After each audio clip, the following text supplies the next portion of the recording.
Do you suggest earphones? I would. Headphones? Yeah. Okay.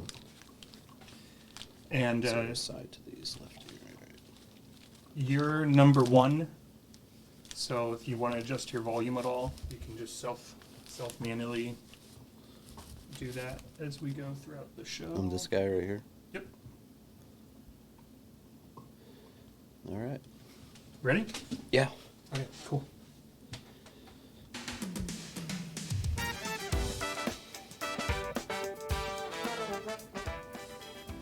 All right, everybody, welcome to another episode of David's Saturday Night Sit Back. Tonight, I am super grateful to be sitting back with Justin Jensen. He spent about 7 years as a Special Forces Communications Sergeant, 7th Special Forces Airborne Group, then spent about another 6 years as a communication advisor with the 19th Special Forces Group. He's a 5-year fellow at the Warrior Scholar Project, and he is now a Yale Review, hopefully I said that right, fellow through Yale University. Thank you. Or Justin, Yeah. Thank you so much for sitting back with me tonight, and welcome to the show, man. Yeah. Thanks for having me. It's Yeah. good to be here. Are you happy? I am happy. But yeah, so my actual current status is a medical student at Dell Med School. Medical student. Yeah. Gotcha. But yeah, here we are. Here we are. You were telling me that you were in a marathon recently. I did. And you It gave was your... a terrible mistake. Yeah, I ran the Austin Marathon 2023 on a whim. Me and one of my classmates, Landon, who's much younger and sprier than myself, decided to go for it about 6 weeks out from the event, which if you have zero running capability and then you decide to run a marathon, give yourself more time than 6 weeks. But yeah, did it, completed it, did the check the block on that one. Do you remember what your time was? I mean, it was not great, but I think my goal was like 4:30, and I think I came in at like 4:40. Okay. So just over my goal, but I did have some issues on the course. Yeah, basically I got behind on hydration protocol. And then around mile 15, looked down, and it looked like I had someone playing like piano on my muscles. So just full body like cramps. And then I had to go to war with myself for the next 11 miles, but we did it. So when you say playing the piano on your muscles, like you could almost see Yeah, them, they were just like riveting down. I was like, this isn't great. Like just full spasm. And that was mainly because you were dehydrated or overhydrated? I think dehydrated. So during the train up, you know, you practice like your hydration protocol, nutrition protocol. And I was doing gels in basically like waters every 5 miles. And then we got to the first water station during the race, and there was like 10,000 people there. So it was just like either kill time waiting for water or go to the next station. Well, the next station wasn't for another 5 miles. So I essentially did the first, like, I don't know, 10 miles, 8 miles dry. And then, yeah, that was bad. But Can you carry water with you? you can. I didn't, which was also probably a mistake. But it was my first time go, so And you did it. I did it. You finished it. Yeah, endurance events, I'm not an endurance guy. I'm like built for speed in short distance, but I think endurance events are good for longevity, especially if you have like right protocols and train-ups for them. I did a lot of endurance stuff, base stuff in the military, but as a civilian, I would probably aim for lower impact, cycling or something like that. Yeah. Yeah. What'd those 6 weeks of training look like? We found a protocol online. I can't remember where, but we essentially, like the first run we did was like 12 miles. So here are like 10 miles. So going from like couch to 10 mile. Couch. Yeah. So essentially a week looked like Monday would be like a 10-mile run, and then Tuesday would be a recovery run, but the recovery runs were like 5 miles, 6 miles. And then Wednesday would bump up to like a 12, and then recovery run, and then Friday off, and Saturday we would do a long run. So it'd be like a 10, 12, and then 14, and then each week progressed in mileage. So the longest run we did was 20 miles before the event. And that's usually for all my studying I did on it, which was not very much, just a Google search. It's recommended like not to go over 20, basically. 18, you can get away with like doing really good 18-mile runs and still be proficient on the course. But anything over 20, I think the gains, there's like negative gains. So Interesting. Yeah. Why? I don't know. There's way more qualified runners to answer that. But I mean, then you look at guys like there's like Cameron Ayans or David Goggins, who are like these ultra marathon runners that are running like marathons a day. So, I mean, if running is your sport, yeah, but I would say like couch to marathon guys like myself or gals. Um, yeah, I think you don't gain much going past 18 or 20. Interesting. Yeah, you basically want to like plateau or peak right before the event. And so, yeah, it's counterintuitive, right? Because you're like, well, if I run 28 miles, I can run 26. But I don't think you gain, like, you're not enhancing cardiovascular going past that. Yeah, the good thing about like a 18-mile run is you get the reps in with your nutrition, hydration, stuff like that. Yeah. So like all throughout the train up, we were doing those protocols and practicing, and that's what my body got used to. So I think missing that or getting behind on that protocol like really put me back. Yeah. It was funny. I was at the dog park the other day and I saw a guy, and on the back of his T-shirt, I think it said 4x4x48, and I did the math in my head, like 4 times 4 is 16, 16 times 4 is not 48, and just the part of my brain that's always looking to strike a conversation with people to see if they might make a potential guest. I just walked up to him and I was like, hey, obviously the math on your shirt doesn't really make sense. What's it mean? And do you know what it is? No. So it's I think an annual challenge that David Goggins put out there, where you run 4 miles. 4 miles every 4 hours or something. For like 48 hours. Yeah, that sounds terrible. Because that means that between midnight and 4 a.m. you got to get up and do a run, and then from 4 a.m. to 8 a.m. you got to get up and do a run. Would you do this challenge, Justin? Oh man, I would have to be real bored or have achieved such greatness that I have extra time to dedicate to that type of run. But I mean, those challenges are interesting in terms of people committing, like building community around challenges, I think is important. Mm-hmm. There's a movement down in San Antonio called Walk with Docs. It's basically like doctors going out in the community and just holding like weekend walks with community events. So I think those are beneficial in building community. Obviously, like David Goggins, I don't follow him super closely. I'm definitely familiar with his work, but I would imagine that on the backside of like social media and stuff like that, he has a pretty strong community around those events. So yeah. I think the benefit is that in terms of like individually doing these events. Yeah, they're cool. Yeah. I don't know. Yeah. I mean, that one seems 48 hours is like a pretty low threshold to commitment, but it's definitely a beast. Yeah, I hope he set it for a weekend, that's when most people. Is this a Monday or right? Wednesday, Thursday challenge. Yep. Hey Justin, why aren't you at your desk? It's the 4x4x48, boss. Sorry, I gotta go. Like 4 miles in itself doesn't seem terribly treacherous, but for 48 hours every 4 hours, it's no small feat. The guy, I think his name was Jared, asked me if I would consider doing it, and I just said, I'll be honest with you, man, I will try new things, but running is not one of them. Yeah. And he said, well, I have an alternate for you. And I said, what's that? He said, for the people who aren't runners, you can do 100 pull-ups every 4 hours for 48 hours. And I physically, at this point, it's not even a mind game. I just don't think I could sustain that. I could maybe get it the first round, maybe the second. But even on my back days, my goal right now, my next back day is to get 4 sets of 12 reps, and I'm not sure if I'll even get that up, Yeah. Like, hey, I'm 230 pounds. I can't even do 100 pull-ups once. So, like, it would take me 4 hours just to get a set in. Yeah. No. That's a Yeah, pull-ups is a different beast, but especially if you're doing them.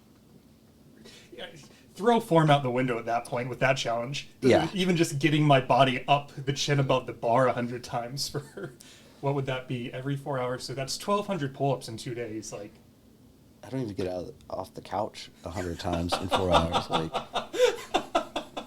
yeah, so, I mean, they're cool. I definitely like promote. Obviously, fitness and stuff is, in terms of health, which obviously I care about as a medical student and hopefully future physician. I think Peter Attia has like been quoted saying, like basically like running is the best medicine we have. So don't tell me you that. can extrapolate that out to Don't. like being physically fit. Physical exercise is the best medicine we have. I mean, it's simply, there's no substitute for it. There's no drug that's better than it. But if you invent it, you'd be so rich. Sorry. It seems like the further we get into being alive, the more like we're finding out about how important it is to touch the ground for 20 minutes every day. Yeah. Andrew Huberman, I haven't listened to the episode yet, but I want to find it. I saw just a YouTube short about him talking about the importance of hitting the ground before you see any screens. And even just that 60-second clip, I thought, all right, why not? So I set my alarm now, and I used to grab my coffee, get the dog, get back in bed for 30 minutes and read. And I thought that was, I guess technically I'm still not looking at my screen, I'm reading. But now we just, first thing, just go on a 2-mile walk to start the day, and then we come back home and get our coffee. Because I also heard him say there's a benefit to waiting about an hour before you start having any caffeine intake. Yeah. So instead of getting it, do you know what the science is behind that? Yeah, I think so. It's not really the caffeine, I would say. I think the more important thing is getting sunlight into the eye that early. It's not a far leap to like imagine back to caveman times, right? Waking up in early daylight, you were basically woken up by the sun, and so your body is already pre-programmed to receive that light through the eye, and that's going to trigger hormonal effects and basically like elevate, like, all right, it's time to go. And you can match this up with circadian rhythm and looking at like cortisol levels. So cortisol spikes in the morning. So if you're already getting that cortisol spike and then you add caffeine to that, I can imagine there's, and again, I'm just thinking through this process, not really looking at any data or reports that were written on this, but yeah, if you look at circadian rhythms, your cortisol basically like dumps right before bedtime, and then it spikes to get you up and going. So if you're already getting that, plus there's no real reason, if you're not dependent on caffeine, to kind of add it to the mix, in my opinion. But yeah, I'll defer to Huberman because he's the neuroscientist that studies all this stuff. But yeah, there is something to kind of receiving that first light and being just, I think it's a better natural way of kind of getting going. Yeah. So if you're indoors and the first thing you do is turn on a blue light screen, aka TV, computer, phone, and then you just add caffeine to it, right? You're basically bypassing the natural way we wake up and get into our circadian rhythm. So I think if you start off the day, to his point, it's kind of like just stay natural, and your body probably already is meant for it. Yeah. Along with that, I did it for the first time this morning because I knew you were showing up tonight, and I just thought let's throw even one more thing into the mix and just see if it dramatically changes my day or not. And I jumped into the shower, turned it on all the way cold, told Siri to count down from a minute for me. Oh, wow. I can't really say if it helped that much. Like, I feel pretty good right now, but I've also ate 2 home-cooked meals. I hit the gym. Yeah. I had that the 3D, so it didn't hurt anything. It definitely woke me up in the moment. It hits your back, and you sort of get that initial... Yep. Yeah. Have you done ice baths before? Yes. Are you a big fan, or? Love ice baths. Yeah. I went to, what's the one right next to the university, I think? It's called like Ocean Labs, Aqua Labs. I don't know. I've been to Generator Labs downtown. They've got like a ice bath protocol. It's not the protocol I prefer. So I also, back in my other house outside of Austin, I had like a 100-gallon like horse trough that I would just fill with Yes. water, and um, I love doing like 11-minute protocol just in the ice bath. Why 11? There is some data behind this. Again, I think Huberman's got probably a deep dive on it, but I think 11's like anything past 11, you're really not gaining much. You know, you could argue that there's some mental toughness going on passing that, but essentially after, for me specifically, anecdotally, 3-4 minutes, I'm like completely numb. But I think anything past 11, you're really not gaining much. But at the 11-minute mark, or like up to 11 minutes, you're getting the cold shock proteins and really letting the blood get enough time to like go through the organ systems. So I mean, I'm sure you're aware, your body will actually pull blood from the periphery to the central organ systems because those are your vitals, right? So when the body is in the cold water, it freaks out and it's like, hey, we need to perfuse or provide nutrients, aka oxygen, blood, to the vitals, because we don't know how long we're going to be here. Right. So it'll literally sacrifice appendages for survival of the brain and vitals. So yeah, that's why. I mean, looking back at like Korean War, World War II, you had a lot of guys with lopped off toes and frostbite, stuff like that, because that's the body's survival mechanism for really extreme cold temperatures. So yeah, if you want the like deep dive science behind 11 minutes, and there's probably other sources that say different. You know, you could probably make an argument for 12, 15. But yeah, for me, I get numb at like 3, and then I'm in there for 11, and I get out and I feel excellent. Yeah. Maybe I'll try to work up to that. I think I was listening to Theo Vaughn, and obviously he is not a doctor of any source, but I think he did either like 30-second increments or a minute. I forget what he just, and I don't think he had any science behind it. He just was like, I want to get to 10, and I'm going to do it by adding 20 seconds every time or some shit like that. Yeah. But yeah, he got up to 10, and it got me to thinking, if I can do this consistently, I can.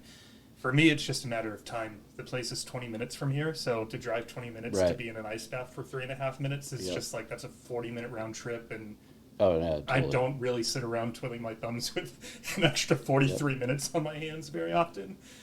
So I'm trying to recall those.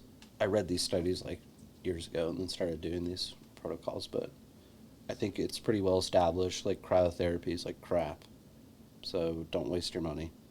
And then cold showers, I don't think give you the benefit of like cold shock proteins. It's just not cold enough, and you're Well, not submerged. So I do think it will wake you up just for the like shock factor of like, oh crap, this is cold. But yeah, there's also, trying to think back. So like what I do is like keep my hands out because that's usually like the most painful thing until the rest of my body's like big muscle groups are like numb, and then I'll sink the hands in for a little bit. I usually don't go full submerge until maybe like the last 10 seconds, and that's just a like, can you do it type thing. It's a gut check, not necessarily like added physiological benefit, but I'm trying to think. Yeah. Anyways, highly recommend. I was doing them every day too, and that was the other thing. There's some data out there like doing it before bed will help for sleep stuff, I think. But I was doing it in the morning as like post workout. Oh, that's another thing. So if you're doing a workout, you don't want to. If your goal is to like build muscle, you don't want to hop right into a ice bath. I've heard this. Yeah, so you want inflammation to actually set in, and go through the inflammation process. I can't remember the exact hours you should wait, but I want to say it's something like at least 8 hours or 6 hours, something like that. The data is out there if someone wants to look it up. But yeah, if your goal is like anti-inflammation, and which usually is my goal, I'm kind of maxed out on, physique unless I like do strict dieting. But in terms of like gaining mass, I have no interest in it. But if that is your goal, yeah, you should avoid the ice bath immediately after a workout. There was a gym that I used to go to before I moved here, and they had one, which you don't see at gyms very often. And I didn't like jumping into it before my workout. Just, I don't know why, just, dry off and then trying to get like warm and it's sweat going right after you. So I would go in afterwards, and then someone told me, they were like, "Aren't you trying to gain weight right now?" And I said, "Yeah." And they said, "You should probably stop." Yeah. But I also didn't. So I every now and then I would drive back again later and then just do a cold plunge like 4 or 5, 6 hours later, depending on what time I could. But yeah, man, Gold's gyms don't offer ice plunges here, so I would be surprised if within a couple of years they're not trying to put those packages together, just because it's gaining traction. I think not only in the marketplace, but like scientifically, there's a lot of data coming out. And then you have like a generator lab, which is quite pricey. I actually went there after the marathon just to do some recovery work. But they do they do contrast therapy. So it's like 4 minutes in cold tub, and then you get out 4 minutes in hot tub. And you do that like 2 or 3 times. But I personally just like the cold plunge, 11 minutes, and you're done. But yeah. Oh, that was the other thing. Sorry, I keep like remembering little bits as I'm thinking about it. But the added benefit of like fat burning. So that is one benefit of like starting in the morning, is you're kicking on thermal regulation, which is like brown fat.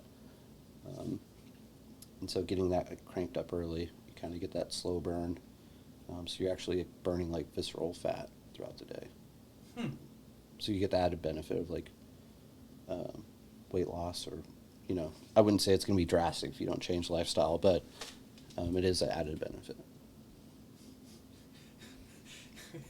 Gonna get this wave of people who are all trying to keep beating Taco Bell every day for lunch, and they get their cold plunge, and they're like, "Well, Justin said, why am I not losing weight? I'm doing my 11 minutes." I am not an expert on this. I have read articles in the past, and I'm trying to recall. I wish I had them referenced, but there are plenty of podcasts out there. Huberman's great, Peter Attia. If you're into longevity stuff, for David Sinclair. I think there's been some pushback on some of his stuff with like metformin. There's been some papers out, but yeah, he has a really good book I read. Peter Attia just published another book that's really good. I forget the names off the top of my head, but if your audience is into longevity, nutrition, that type of stuff, 10 out of 10 recommend reading those. Yeah, if you ever have a favorite that you want me to read, send it my way. Which I need to. You might be the last person I make that claim. You're claiming to have so many books on back order now. Because I'm reading 3 right now, and then I have about 5 or 6 that I went ahead and just bought, so I have them. And then I need to start a list. Yeah. So the backlog is quickly growing. But I'm reading some really good stuff. One of them right now is called The Gift of Fear. And it was written by a guy who owns a security company that essentially protects the top 1%, actors, actresses, even like the Secret Service utilizes them sometimes. And he just gave a ton of statistics about, in the first chapter, about how much just like rape and battered children, and just like it was mind blowing to hear like how you could, for just stats of like how much violence goes on in the U.S., but then also how you can sort of leverage fear to get yourself out of those intuitions. And I'm about 6 chapters in, and his pitch, if I was to sum it up, is basically to listen to your gut, because it's a lot more accurate than you think it is. Yep. Yeah, I'll have to take a look at that. You definitely like just kind of pivoting to some of my military stuff overseas. Like the spidey sense like can be a very real thing. We're just like, something's not right. Yeah. Yeah. So I think where you kind of get away from that is like the physiological response to stress that can kind of degrade that.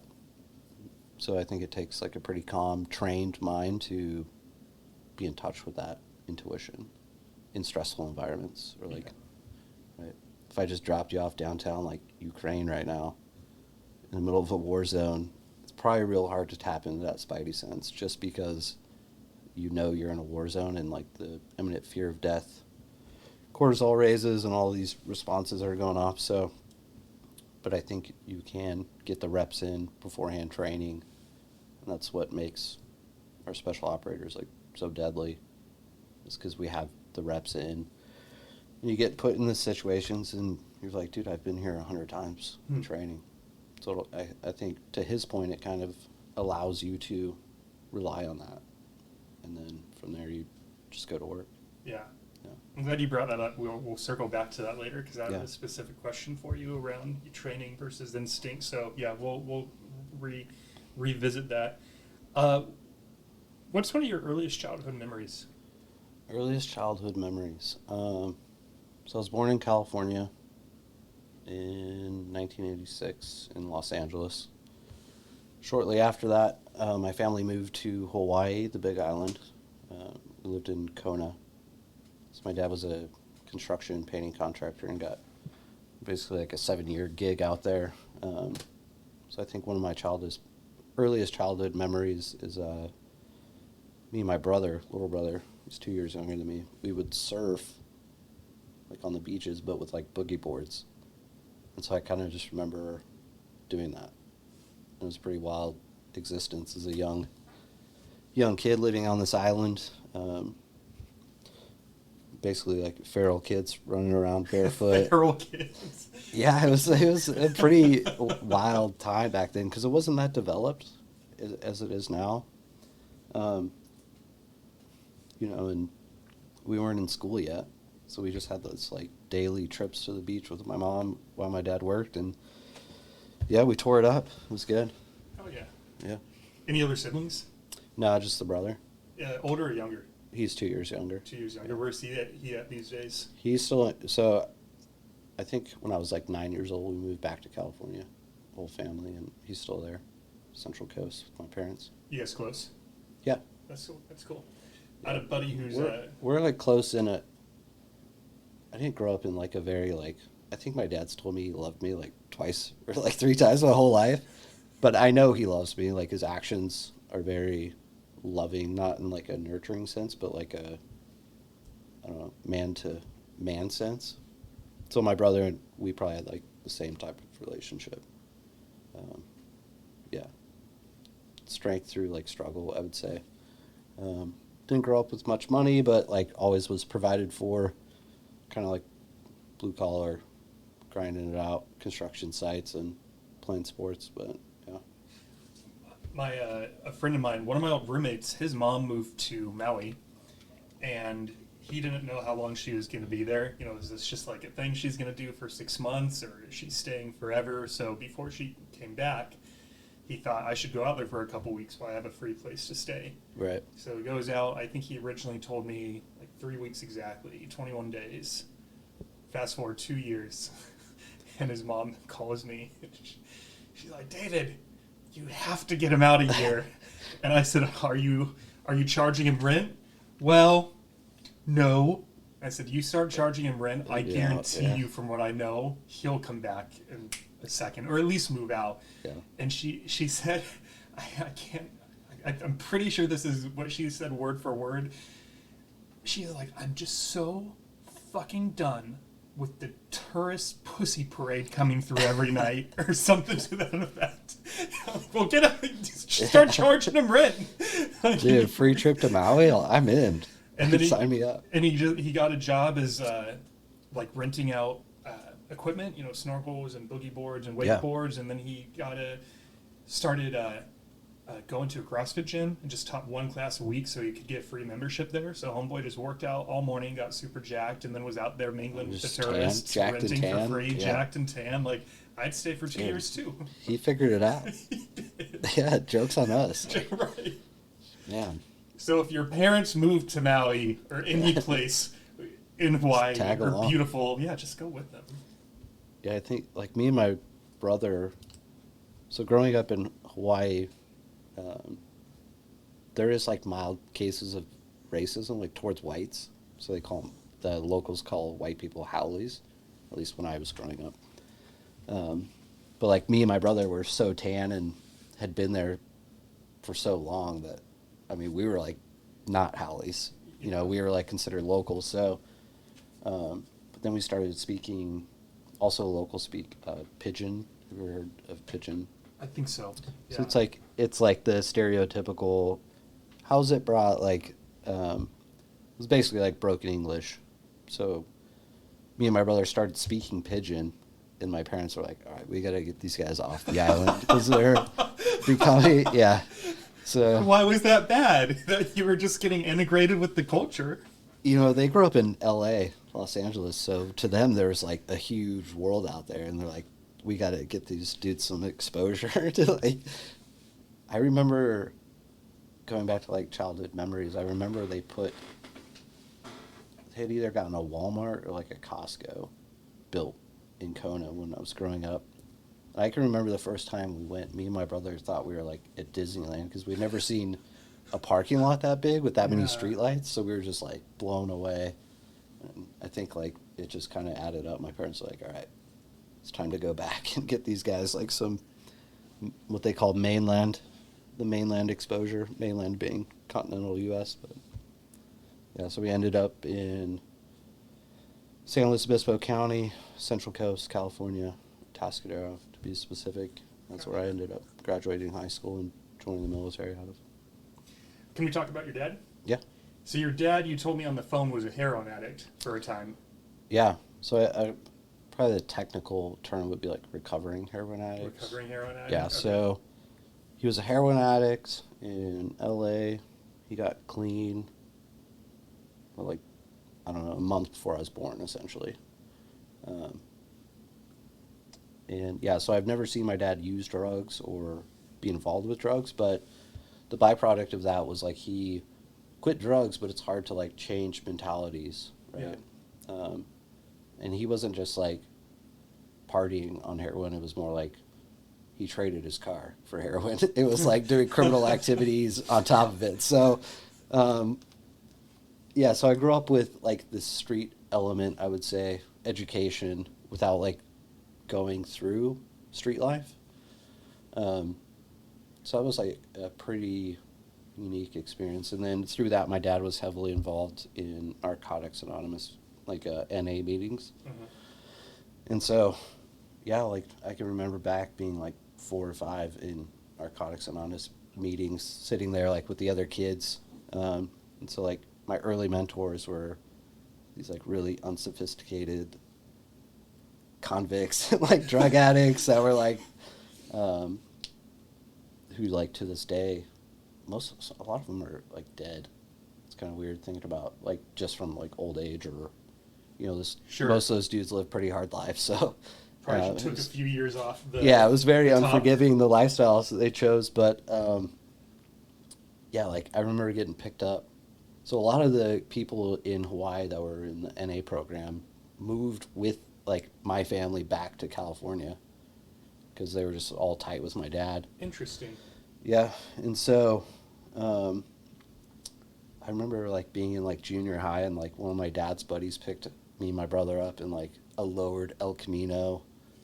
Like he was like a Mexican like cholo guy, and everyone was like, "Who is this guy?" We're like, "Oh, that's his name was Jack. That's Jack." But it was just like experiences like that, and then being around, I think those types of people really gave perspective on kind of the full spectrum of our society, really. And then, you could add flavors of humanity that you don't really get outside of that world unless you've like been around it. Yeah. I think that was like my looking back on it, like big takeaways, I would say, from that experience. Do you remember what? This will potentially a hard question to answer, but I gotta ask. Yeah. Do you remember what you were thinking when you were in those meetings, or what was going through your head? I knew it was different, right? Because I would like go to friends' houses, and their dads were like 9 to 5 jobs, and they had like Sega Genesis or Nintendo, like, pretty run of the mill lives. And then I would like on the weekends or night times, I'd be around like dudes covered in like prison tattoos, Right. right? Or like, yeah. So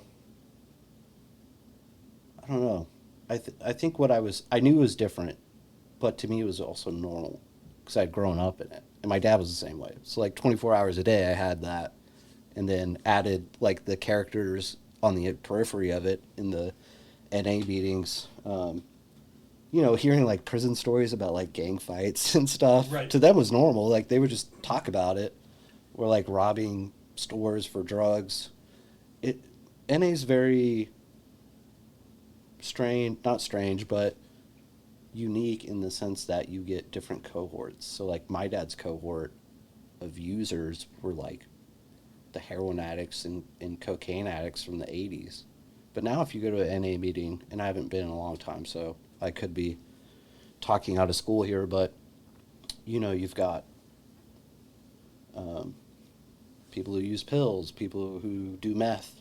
So like the brand or flavor of like addict is way different than my dad's brand, which was like hardcore criminals, like for heroin addicts, and alcoholics to kind of, I would say, like a new generation user.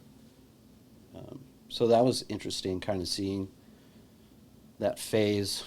Even my dad, like, he still goes to meetings every once in a while, but like they call him a dinosaur. He's got like 35, 36 years clean. Good for him, man. Yeah, so like when he shows up, so do you know much about Narcotics Anonymous? So I did go through a stint. I got unemployed during COVID, and I started, long story short, started drinking every day, every night. Nice. And then it got earlier and earlier. Yeah. To some days I was drinking by like 1 or 2. So Okay. then after a couple months, I was employed again, and I got the job offer, and I also was just like scaring myself a little bit. And so I was talking about it, and one of my friends, turns out, was an AA, invited me to a meeting. So I went for like 6 months, worked the 12 steps, stayed in even a little bit longer, and I just didn't. I felt like I gave it a pretty good go, and then I was like, I think maybe I'll be back in the rooms one day, but I think this was just a circumstance of I was unemployed, the world was ending, I couldn't leave my home, I was living alone, and it was just a very weird time. Program isn't for me. That being said, one of the reasons I asked you what you thought is because one of the meetings I went to in particular every week, one of the moms would bring her kid, and I think he was like, I'm so bad at guessing kids' age, but 5 to 7 in there. And to your point, they talk about some crazy shit. Oh, yeah. And they're cursing, and some of them get real riled up. And I always just thought, like, and he never wore headphones or anything. He was listening. He had his schoolwork or Legos or something, so he would bring stuff with him. But he heard every word that was said. I just thought, what does this kid, like, I almost wish I would have asked him when I was still going, like, Amanda, can I ask your kid what he thinks about the last 90 minutes? Because I'd love to know. Yeah. Like I said, it's a flavor of society that, like, I also always would trip out on like, for instance, they would be like, hi, my dad's name's Keith. He'd be like, my name's Keith, I'm an addict. And then the whole room would be like, hey, Keith. I'd always be like taken back, like, it's just, I didn't know the 12 steps or anything like that. Like, obviously I knew it existed, but I couldn't tell you. I think one of the steps is like amends, or I don't know. I never followed the steps, but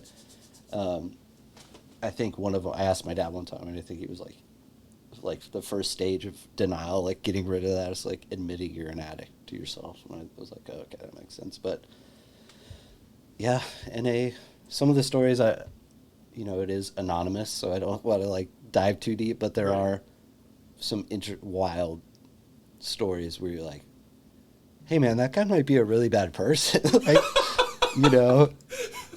where you're just like, I don't think that's, I get being on drugs and like doing some wild stuff, but some of these guys, like, and this is back in the day, like I said, like the culture around the dudes I was with were a lot different, but yeah, it's pretty wild. Like looking back on it, I'm like, Dad, what were you thinking, man? Like, you had to send us to school with like dudes, like literal like just got out of prison.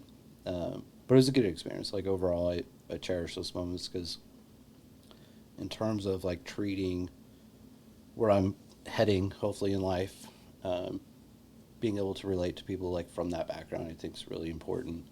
And it's not something you would get if you had done, quote unquote, like, the right path, which would be like high school, do well, college, do well, go to med school, do well. But life experience is missing. Yeah. But, like, I could walk into a room, see a dude, immediately recognize, like, oh, this dude uses, and be fully at peace with that. And probably relate to him and, have common ground, just telling him about my dad and knowing, like, I'm not judging you because you're part of the tribe I was around growing up. So I think that experience is, like, pretty pivotal for me into what I can bring into, like, a clinical experience with a patient. Yeah, that's an incredible point, that you probably developed an empathy that couldn't have been developed if you hadn't been sitting in. How many years did you think did you go to meetings for? Do you remember? I probably stopped going, just because I was busy with sports. Probably around high school. That's a pretty darn long time. I think like 7, 8, 9 years, something like that. Oh, I went way longer than that. Yeah, probably like 12, 15 years, or like 14 years. Because I was in there when I was like 3 or 4, for sure. I think the last time I went, me and my brother went because my dad was getting one of his chips, so they call it a birthday. Mm-hmm. It was like, 28 years clean or whatever. Woo!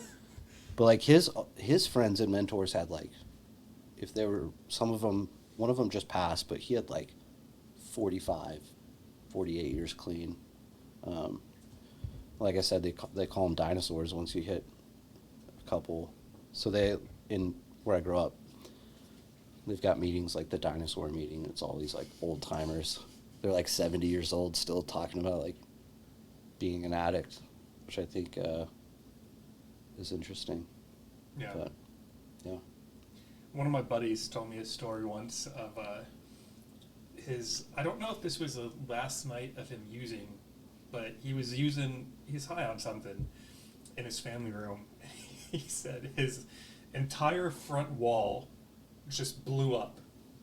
Yeah. And so he runs to the bathroom, because it freaks him the fuck out, obviously, and calls the police. His wall blew up because the SWAT team was kicking through the door. Oh. So he called 911 on the SWAT team that was coming to arrest him. They're like, sorry, sir, that's actually us. Good news, we're there. we're already there. We're already here.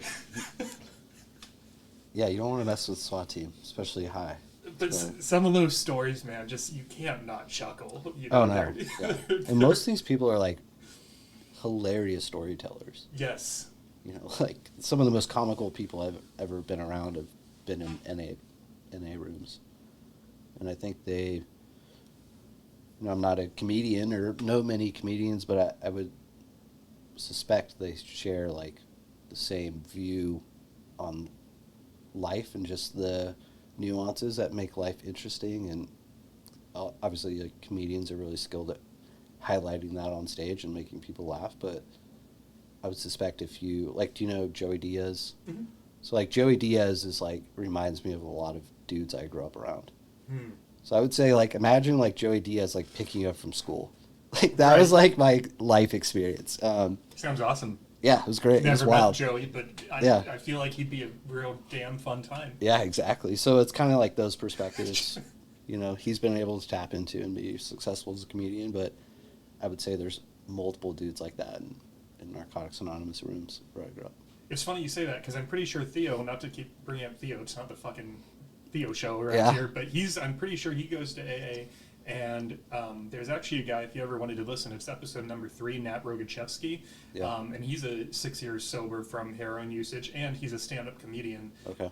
But he introduced me to a few other comedians. Of, like, the 3 or 4 I met, 3 out of 4 of them were all in either AA or NA, so I think the AA-NA community is tapping into something as a potential profession. Let's get into comedy. Yeah, it's probably, I'd have to look into it more, but I would suspect it's either they share the same viewpoint, or maybe there's like some early trauma that like allows you to develop that sensibility, that kind of exposes you to drug-seeking behavior or comedy or both. Obviously, I don't know, and I'm just thinking out loud, but it's definitely interesting. Yeah. Yeah. You mentioned that your dad didn't say that he loves you very much. Maybe you could count it on one hand. Yeah. But you know he loves you. How do you know? Yeah. How do I know? I mean, he's the dude that like showed up for every sporting event, coached teams. Like, I would say it was just tough love, Yeah. right? It wasn't like, was never like abused. I definitely got my ass whooped deservedly, like, but it was hard, like hard work. Like, that was my dad's education. Wasn't college. I don't even know if he graduated high school, but it was like hard work is how he survived, and that was like, I think, in terms of outside the street education stuff that he was exposed to, like number one education he could pass on was like just work your ass off. For him that consisted of like construction manual labor, obviously, and I was able to kind of take that skill set and be successful in other realms. But yeah, I know. I mean, if he didn't love me, just like retrospectively, he'd still be using. He'd probably be dead from using heroin. But to quit heroin after, I think he said he told me he started using when he was like 14, and he quit when he was 21, 22. Cold turkey, like so. I think my mom's told me the story before. So the dichotomy to my life, my parents, is like my mom was like valedictorian, like wicked smart, like super smart. And so you have like valedictorian paired with like drug addict. So that's like my lineage. But yeah, basically like he showed up one day to like check in on her. And she was like, yeah, like you'll never see your son, basically. Because he was like loaded, had like Budweiser beers like in his pockets already at like 8 in the morning. And she's like basically like you're a dirtbag. Like you're never see your kid. And I think that for whatever reason like sunk in. So my dad's dad, my grandfather, Korean War vet, like pretty gnarly dude, but like heavy alcohol abuse. Was pretty abusive. And so I think at some level it resonated with my dad, like, oh fuck. I becoming the thing I essentially always never wanted to be. And I think, and this is just me thinking out loud again, he's never told me this, but for whatever reason he was like, fuck this, and just quit cold turkey and turned his shit around the best he could. Yeah. Yeah. So to me, that's like the ultimate sign of, if you're able to like cleave off a part of yourself to like give to somebody else, even though it's like your own kid, I think it's a pretty big I love you sign. And like I'm like not deficient in any type of love, like, right? So I'm not like, oh man, my dad never told me he loved me. Like, I know he loves me, right? I also know like he would, growing up, I always knew like if anyone messed with him, like you got to deal with my dad. That's a bigger issue, like for you. So I always had like that, like there was no like abandonment or anything like that. So yeah, I had a feeling that your answer was going to be that you knew you loved him. It wasn't going to be like I was, And part of the reason I wanted to ask is because like even though this podcast is only about a month in so far, I wasn't necessarily expecting this, but a lot of the list young men as young as 11 and then up to like 31 and everywhere in between, and some of them are very much figuring out life. Should I join the military? Should I not? And so especially for those younger ones, I wanted them to hear you say that if your mom, dad doesn't tell you consistently that they love you, maybe look for something else. How do they act? Are they, to your point, showing up is huge. So if you're in sports and your parents are making that a priority and they're at every game, making sure you're early, making sure you're not missing practices, there's something to be said for them being involved in your life, even if they're not verbally saying it. Right. Yeah. And even like my parents weren't divorced and they're still married, but Like, I can't imagine a world where even if my dad wasn't around, like, let's say he got clean and then 10 years later my parents got divorced. I would still imagine my dad, he would always be showing up, or he would be like pulling strings from a distance, making sure like I had a jersey for practice, or like, working his ass off so he could provide, I think. But yeah, I think another key point that I always took away from going back to like not being told verbally every day that I was loved,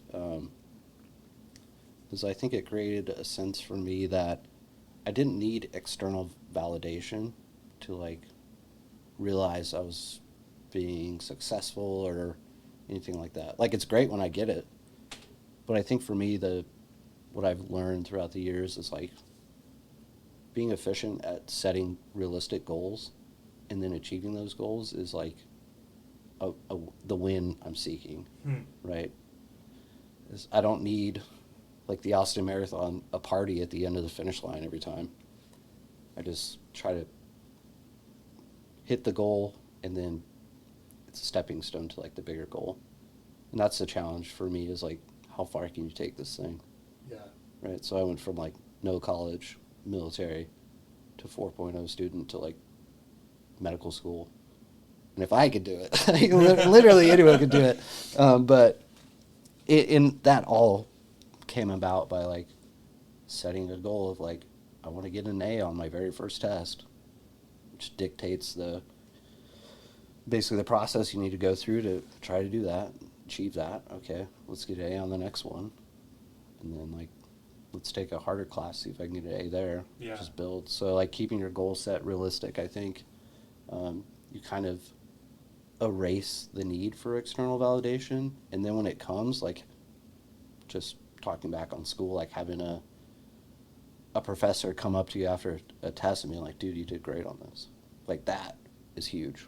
Yeah. Right? It's like earning that validation, as opposed to just every day, you're great at school. And it's like, well, I just got a C. But so I think external validation, like if earned, is way more rewarding to me. So like when my dad did tell me he loved me or whatever, it was like, oh fuck, like I did good job. Yeah. Like, or maybe not even told me he loved me, but like was proud of me or whatever.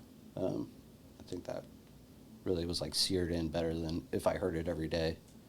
You know, it's hard to be like, I woke up, didn't make my bed, I just ate 800 pounds of Fruit Loops and I'm watching TV, and then my dad comes in and, hey, I'm real proud of you, bud. Like that, like, great.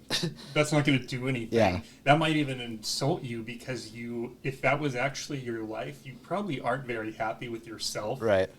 So then if someone like lies to you, you know that they're probably like trying to make you feel better. Yeah. Or, I don't know. Like, are you proud of me? Because the threshold right now is like pretty low. 'Cause I'm not proud Yeah. of me.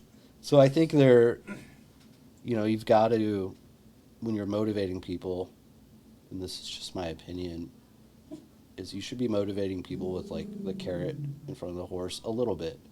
And it's like, dude, achieve these goals, and then we'll celebrate your milestone, but what's next? Yeah. Right? And yeah, I think you can go pretty far just with like pretty good work ethic, hard work, and then achievable goals, and stone stepping to the next one. Someone said, it was just like, only the rocks that don't go down the river grow moss, or he said it much more eloquently, but I need to memorize how he said it. But yeah, it's true. Like, stagnation isn't good. It's not good at all. I won't repeat everything you just said because you did a great job, but I agree 100%. When you have a good day, get up, hit an ice bath, go to work, hit the gym, maybe achieve something in the gym you hadn't achieved before, personal best on something, take a test.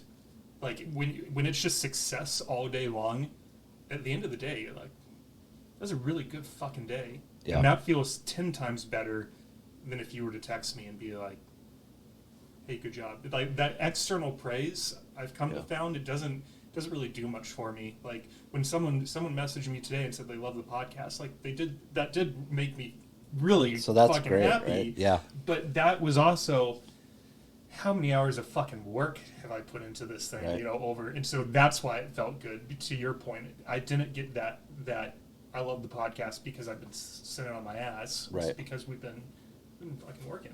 Yeah.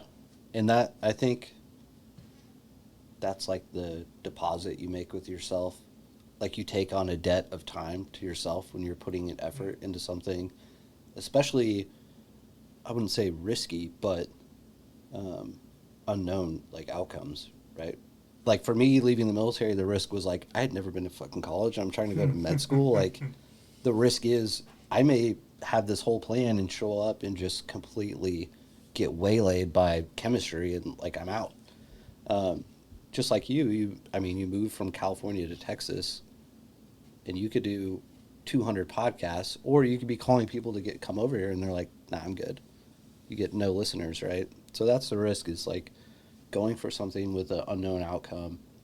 But when you do the work and someone's like, hey, I see the work you're putting in, it's awesome. Yeah. And you're like, oh, fuck. That's when you go back to that debt of time you took on. You're like, it's worth it. Like, now you're getting positives. And I'm not speaking from like a financial basis. I'm speaking from rewarding yourself without external validation. So when it does come, it's worth like all the sacrifice and struggle. Yeah. Yeah. It just validates like the path you're on, right? And it's interesting too because best case scenario is if it does blow up, Yeah. and I am able to quit my day job and I double my salary, sweet. Yeah. Worst case scenario, let's say I do this for 2 years and it's still like my 10 best buds listening, Yeah. And that's it. Yeah. I've had so much fucking fun. Yeah. And I've got to meet people I never would have met otherwise. If I message you on LinkedIn, I was like, cool, bro, can we go out to coffee and talk about your background in the military? Yeah. Get the fuck out of here. Like, I got better things to be doing with my time. But at the end of the day, I think all the stories that people like yourself are telling are going to impact, even if it's just those 10 people. Yeah. And I had a ton of fun. So I didn't lose. Yep. And now I have all this experience. I can throw it on my resume, and maybe it opens a job for me that I never would have got if I hadn't gotten. Yeah. There is no losing, is what I'm trying to get at. Is Yeah. that if you set a goal and you work really fucking hard at it, more than likely, the worst case scenario, you're still going to reap some sort of benefit from it. Yeah. It's not wasted time. I think you'll come to find out that your reward for all of this will not be the financial reward. Like, yeah, inshallah will come. Hopefully. I believe it will for you. Thank you. Not that I'm an expert, but you got a listener to me, so I think your reward will become in the form of, hey man, episode 250 changed my life in a positive way, right? And you just can't put a price on that. Mm-mm. I've experienced this a little bit with either overseas or like dudes I mentored coming up, like, like, hey man, thanks for taking the time to put in the work with me to get me to wherever I am now. And like that is like, that's where it's at. Yeah. And I think you, with your platform, like, will reach that level. And so I'm excited to see where you go with it. I'm too. Yeah. I think as you build this thing and get it out there, and I think you'll reap those little nuggets. Yeah. And they're worth every second of time and dedication. Hell yeah. Yeah. Yeah, I'll do it if it takes a couple years. I was telling someone the other day I'm almost won't give up until I get someone who reaches out and is like, Heather's episode saved my life, or whatever the message is. Yep. So it'll happen, just a matter of time. With that Yep. being said, can we dig into your military background a little bit?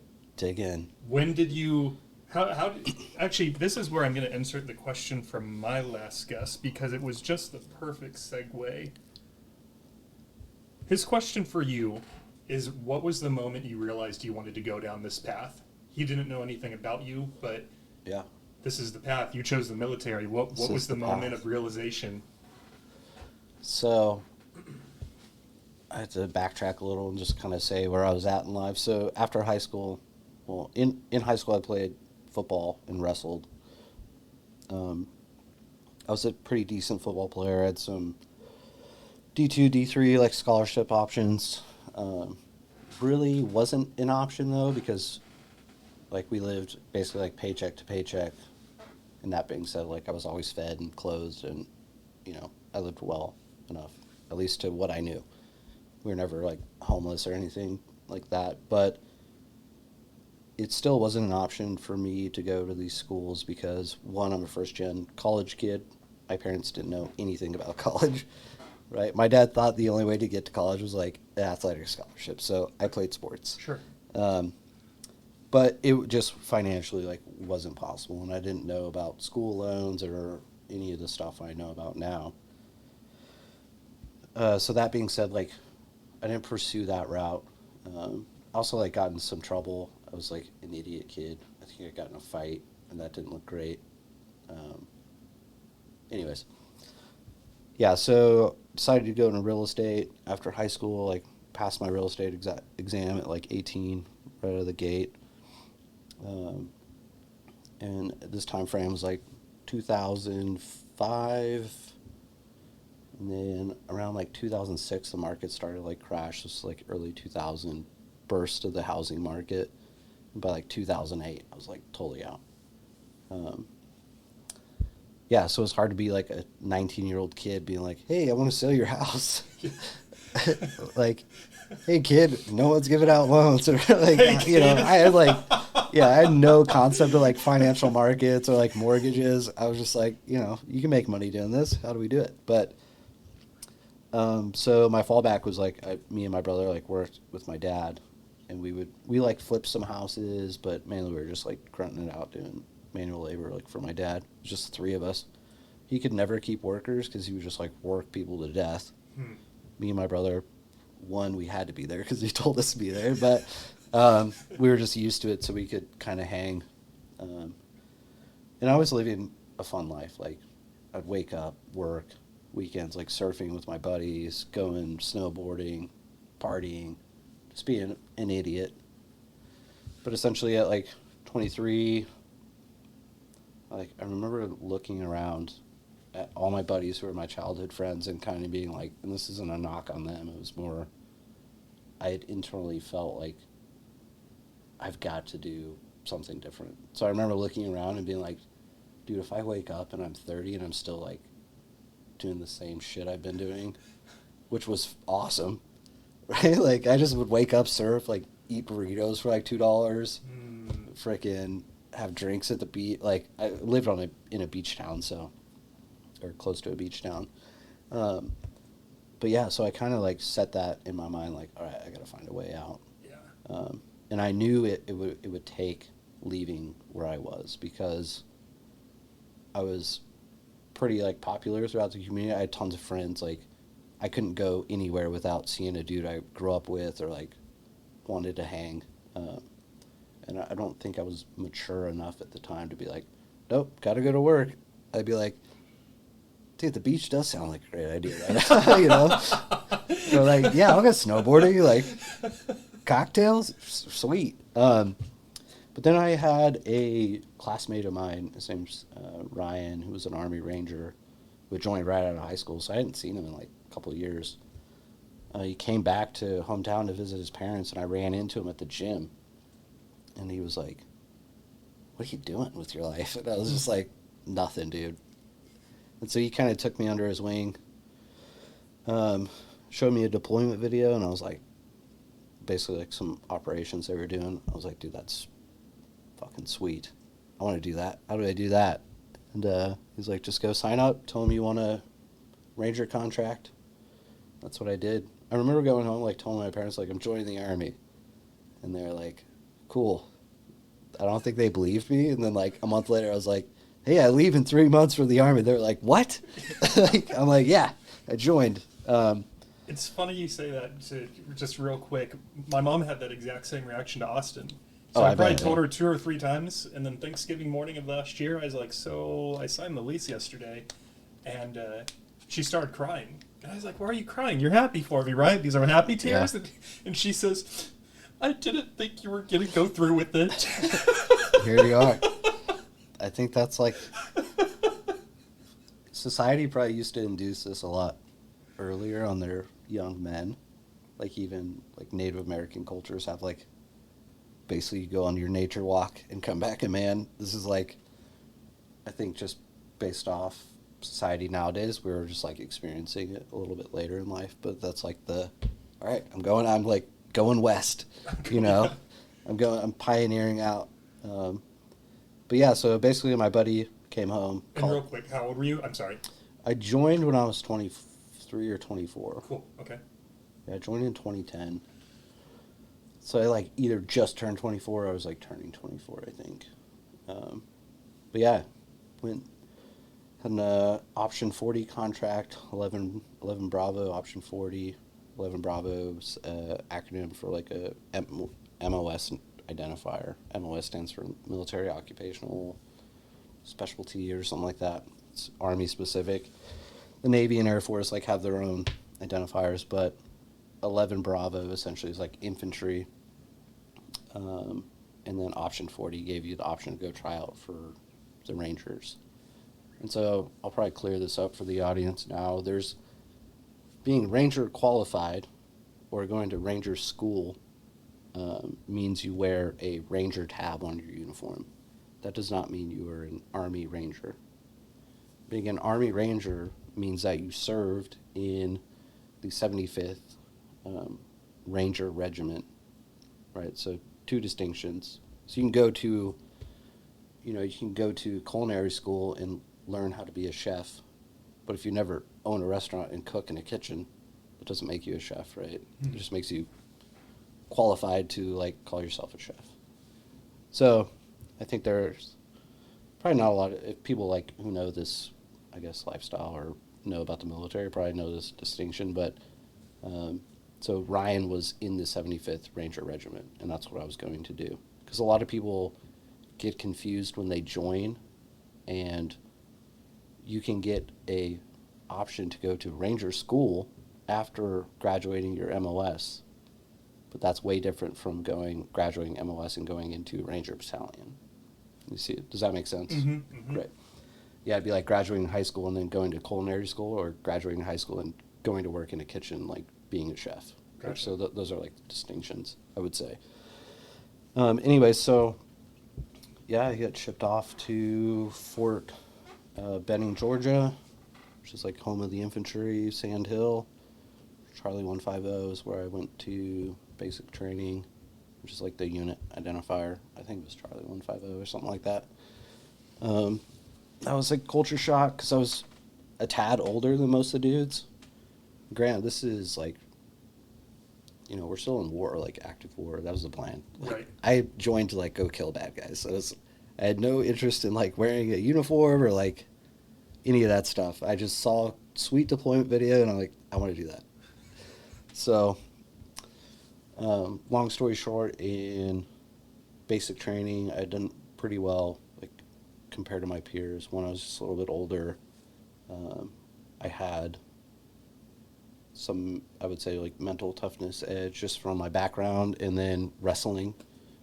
Wrestling was like so hard compared to some of the stuff I've done, but yeah, so I succeeded pretty well. And one day, just some dude like showed up in plain clothes. Like when you're in basic training, like we call them drill instructors or drill sergeants. They're like basically like God to you, right? These are like your only connection to people who aren't basic trainees, right? And my guys were like pretty squared away. All of them like heavy combat vets. So to see these guys, like the way they were, I wouldn't say like cowering because that's not the right word, but the giddiness they had around this dude in plain clothes. Something you haven't seen. It like registered real quick, like, who the fuck's this guy? Right. And so like the dude walks up to all of us and he's like, hey, anyone with a PT score, like physical fitness test score above, I think it was like 300, raise your hand. It's like I had it. Me and a couple other guys, and he just like kept kind of raising the bar. And then there was like 2 or 3 of us left, and he's like, anyone with the GT score, which is like the academic or intelligence side of the testing. So GT, I forget what it stands for, but you had to have a score of like 110 or above, I think, which is on the higher end. I think it maxes out at like 120 something. And I think it was like me and 2 other dudes. But anyways, he's like, you 3, like, come over here. He's like, who wants to go try out for special forces? And I'm such an idiot. I knew nothing about the military, dude. I was like, I didn't even know what it was. I was like, nah, I like want to go be a ranger in my mind. And I told the dude, I was like, can I tell you tomorrow? And granted, I'm like a E nothing. E is like your rank. I have no rank. I like fuzzy on my blouse, but so I knew nothing about the military. And so I told the guy. He was like, "Yeah, whatever, man." I was not knowing, like, I could never see this dude again, right? But luckily, I went and had really squared away drill sergeants, and I went up to one of the guys I trusted, mentored me pretty good. I was like, "What do you think I should do? Like, I really want to go be a ranger." And he was like, "No, you need to go try to be SF." And then he kind of broke down what it was to me. So, long story short, I went back to the dude and I was like, "Hey, I want to try out." And he gave me a pretty hard time. He was like, "Are you the idiot who told me you'd come back?" I was like, "Yeah, I'm back." And he was like, and then he started razzing me in front of the other, who I didn't know at the time, like SF dudes in this little office, recruiting office. But from there, graduated basic training, went to Airborne school, graduated, no issues, went to North Carolina to assess. So I was actually part of an X-ray, what they call an X-ray program. So it's like you can go, there's a pipeline from being a civilian where you join the military in this special program called an X-ray program. And from there, it guarantees you a slot to try out for special forces to become a Green Beret. So I'd basically like been awarded that contract in basic training. I only know of one other dude. There was a couple dudes who went with me, but they like failed out. One became a Green Beret much later, but on the initial go, he didn't get through. But I only know one other guy, and I'm sure there's tons out there. I just personally know one other dude. His name's Ty. That has like the same path as me. That got recruited basically out of basic training, or identified as being like qualified, and then went through selection. So selection, when I went through, was 19 days of. There's actually a documentary. It's called 2 Weeks in Hell or something like that. It's a pretty good show if anyone's curious about what it's kind of like. But essentially, you show up there, and in basic training, you're just getting like yelled at constantly. So you're like in fear for your life. But then you show up to selection, and it's like you take all instructions from a whiteboard. You go to what we call cadre, who would be like SF guys who are like not training, but running the events. Ask them a question, they respond with like one word. Like I remember watching a guy go up and being like, "Hey, Sergeant, my whatever's, he had like really gnarly blisters." And he's like, "I have blisters, like, is there any way I could see the medic?" And the guy just going, they call you candidate. You have a roster number, no name tape, like it's all anonymous, basically. He's like, "Do you wish to continue training?" That's all he kept saying to the guy. The guy was like, "I'm just looking for the medic." And he just kept repeating it. So I was like, "Oh, don't talk to these guys. They'll just like crush you." But yeah, so selection, 19 days. And it, the first half of it or quarter of it's basically like proving your physical fitness ability. So PT tests. They do like a mid-mileage ruck and then a long mileage ruck. I don't know the exact distances because they don't tell you. You do runs. There's like a 5-mile run. And then you go into like the next phase, which would be land navigation. So probably one of the premier / hardest land navigation courses. There's other units that have really astute land navigation courses, but this one's up there. It's called the Star Course. Anyone's ever gone through it knows about it. And then from there, you go into team week, and that's like you're paired with 8 to 12 dudes, and you show up and you have a 3-wheeled Jeep and logs and ropes, and they're like, move this thing 6 miles or whatever the distance is, and you're just like, what? And so you gotta 3-wheel Jeep. This Logs. was one of the events I did was a 3-wheeled Jeep with like poles, metal poles, and like nylon lashing, and it was just like, yeah, this is your mission. Oh, and plus like four to six like filled water can, like 5-gallon water cans. So it's just like fuck. But that's what they're assessing, right? Your ability to adapt, problem solve, work as a teammate and a leader, because both are important. And problem solving ability, and then just being like fucking hard as nails, because it sucks. And like this is one of maybe 6 events I did, 6 or 8. It's been a while, so I can't remember exactly, but Sure. yeah, I just remember the Jeep specifically because we pushed it through this like ravine down through like a creek and up. But what we didn't account for was there was no gas cap on the gas tank. And so when we pushed it underwater, or like it filled with water. Oh, And so on the way up, it was like infinitely heavier. Like it just sucked. But yeah, so I did pretty well in selection. You know, it definitely sucked, and it was terribly hard, but I made it through, got selected, and then from there, it was like a year and a half, what we call the pipeline, which when I went through, it's way different now. They've switched up the phases, but you basically do like what we call small unit tactics. So it's learning like basic assaulting skills, basically war fighting skills, right? Working in teams, all that stuff. And then from there we did SEER school,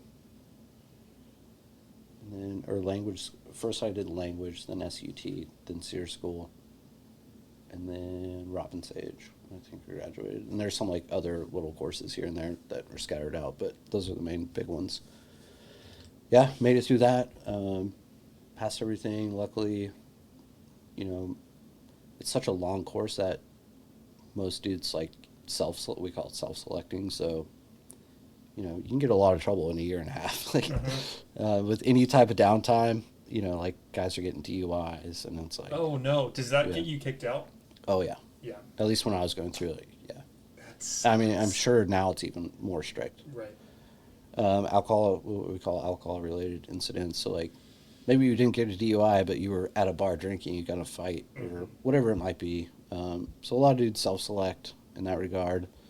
Dudes get injured. I've seen a lot of really good dudes, like studs, you know, like roll an ankle or break a leg on an airborne jump or whatever it is, and it's like, dude, that sucks. And then And if that happens, you're out. Or does it depend on you the could injury? probably, yeah, kind of depending on the injury. Like you might, what we do call recycle. So if you're like in a phase and you get injured, you would just like start back over. But you only get like 1 or 2 recycles if you're lucky. If your dad's a lieutenant colonel in the Green Berets, you might get 4, because I know that happened to some lucky fuck.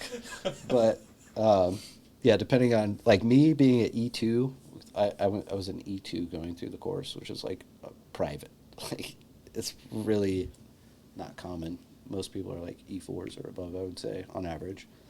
Like me, I would have just been shipped off immediately. They'd be like, cool story, bro. You're going to the 82nd Airborne Division. Good luck. But yeah, like the third thing that gets people a lot is what we call like cadre roulette.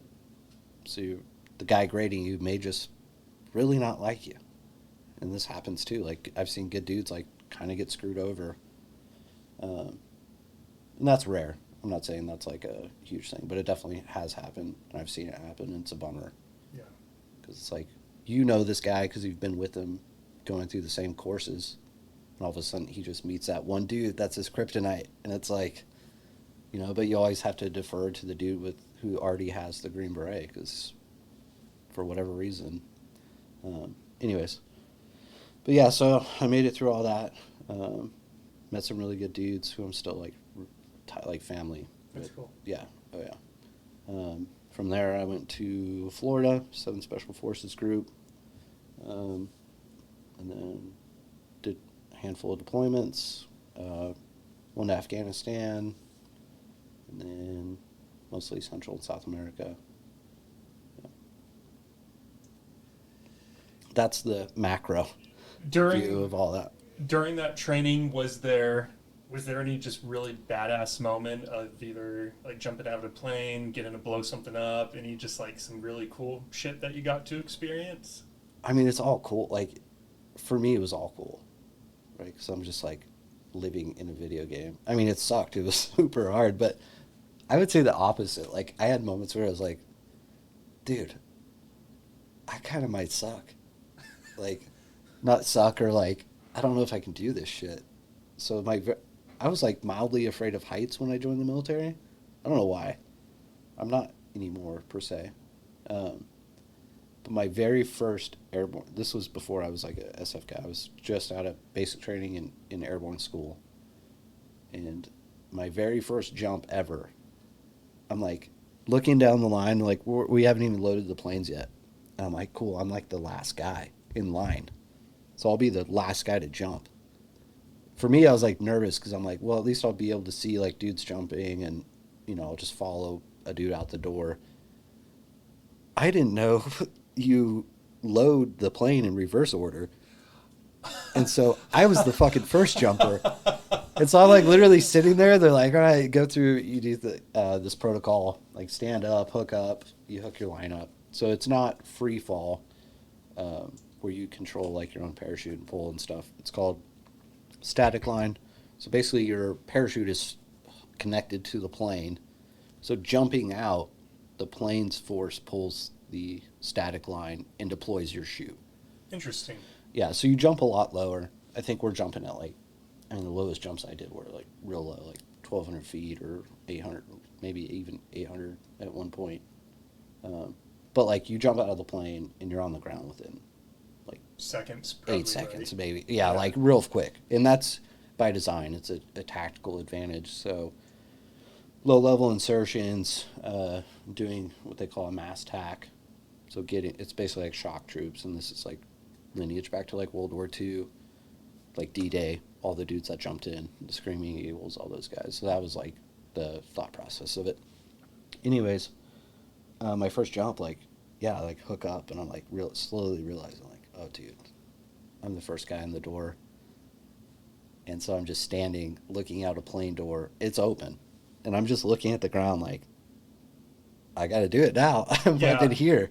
So that was like a moment where I realized, like, after doing the jump and be like, I didn't die. You know? Like, all right.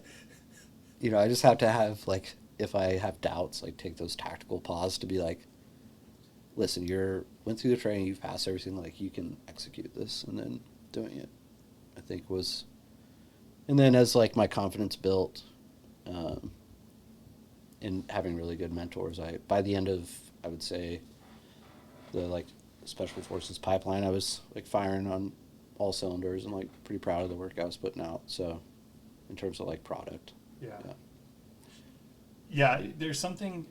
I am scared of heights to this day. Like, if you need me to climb a tall ladder to change the light bulb, I'll do it, but I'm not going to enjoy it. Yeah. But I've been skydiving a couple times, and there's something so different about it. Granted, I had the tandem on my back, so. Yeah, I just trust that this person who's jumped hundreds of times trust is the ultimate trust fall safely. But doing that by yourself, even though you were only 800 to 1,200 feet, I would have been terrified. Had you ever jumped out of a plane before that, or that was your very first time? Oh, that was the very first. Yeah, that was awful. It must have felt so good to hit the ground and have that realization of just like, I'm not only am I alive, but nothing's broken. We're good. All right, cool. So like even. The landings are terrible. You know, it's not this graceful, like, what you call flaring. Like, you don't land on your feet by design. you do what's called a PLF, like parachute landing fall, because those chutes are designed to get you to the ground like as fast as possible, but mildly safely. So I think you travel at the time the chutes we were jumping like 12 knots forward drift or something like. So you're basically like hitting the ground at like 10 miles an hour. So like even the landing was like not fun. You're just like smash into the ground. You want your shoulder to hit the ground? No. So it's a very specific fall that you drill and you learn in airborne school. But like I said, it's called a PLF. So you basically like balls on the feet and then you roll.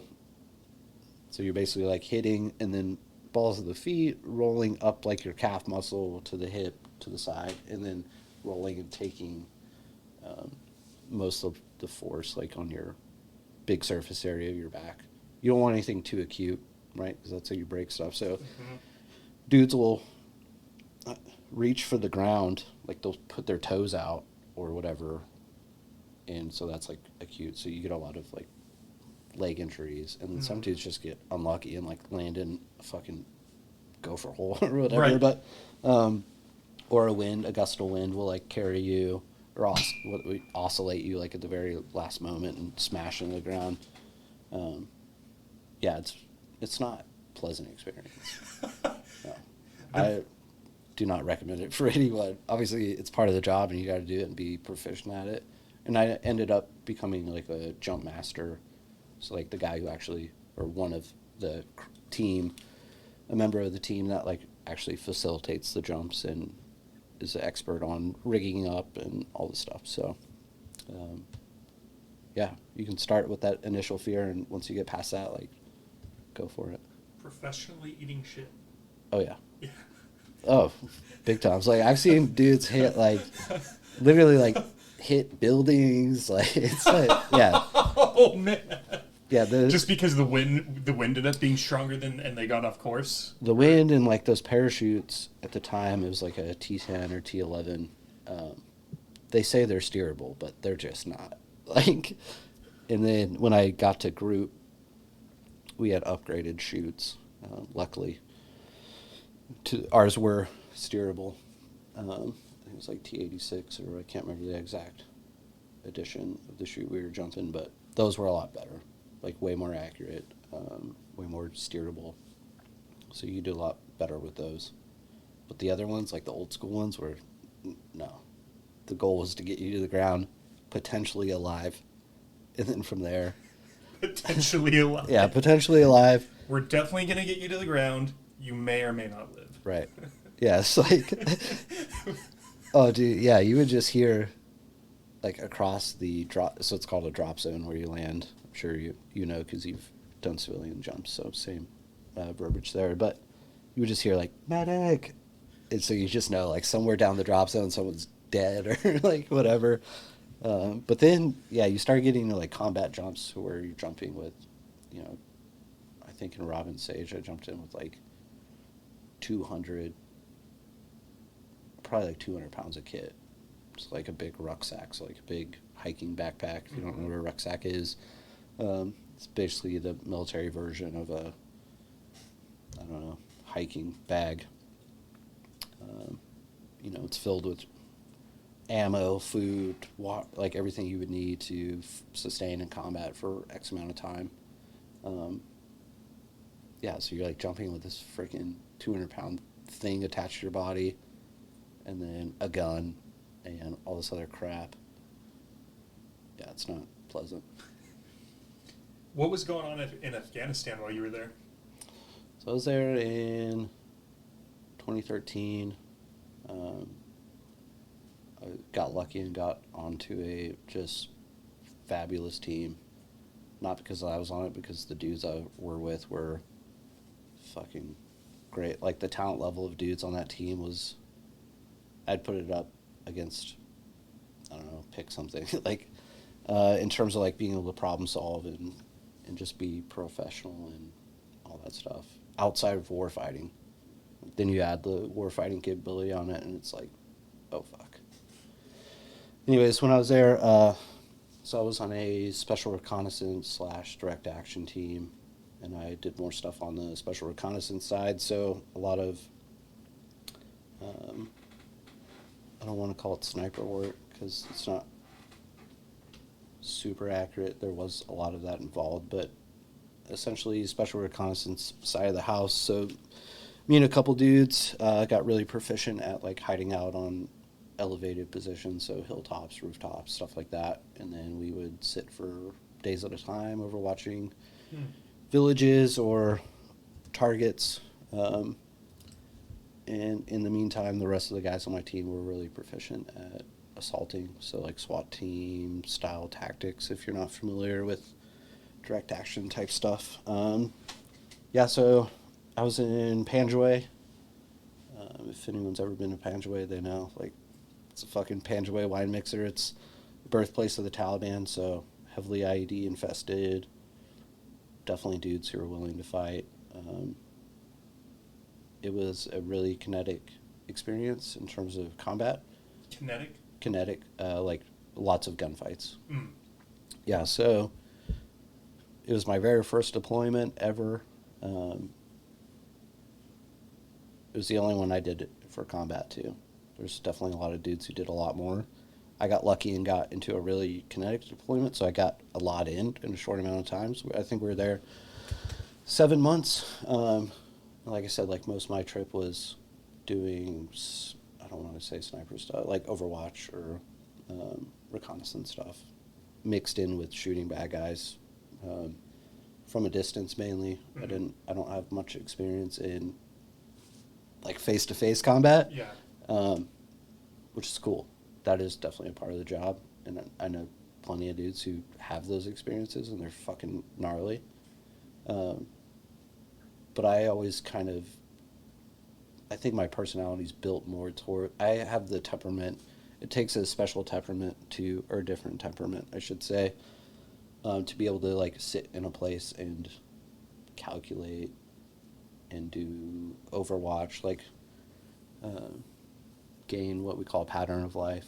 So me and like the dudes I were with could sit on a hilltop and watch a village for 2-3 days, and by that third day we could tell you who was who, what was what, and based off that information, like go have really good effects on clearing out the enemy.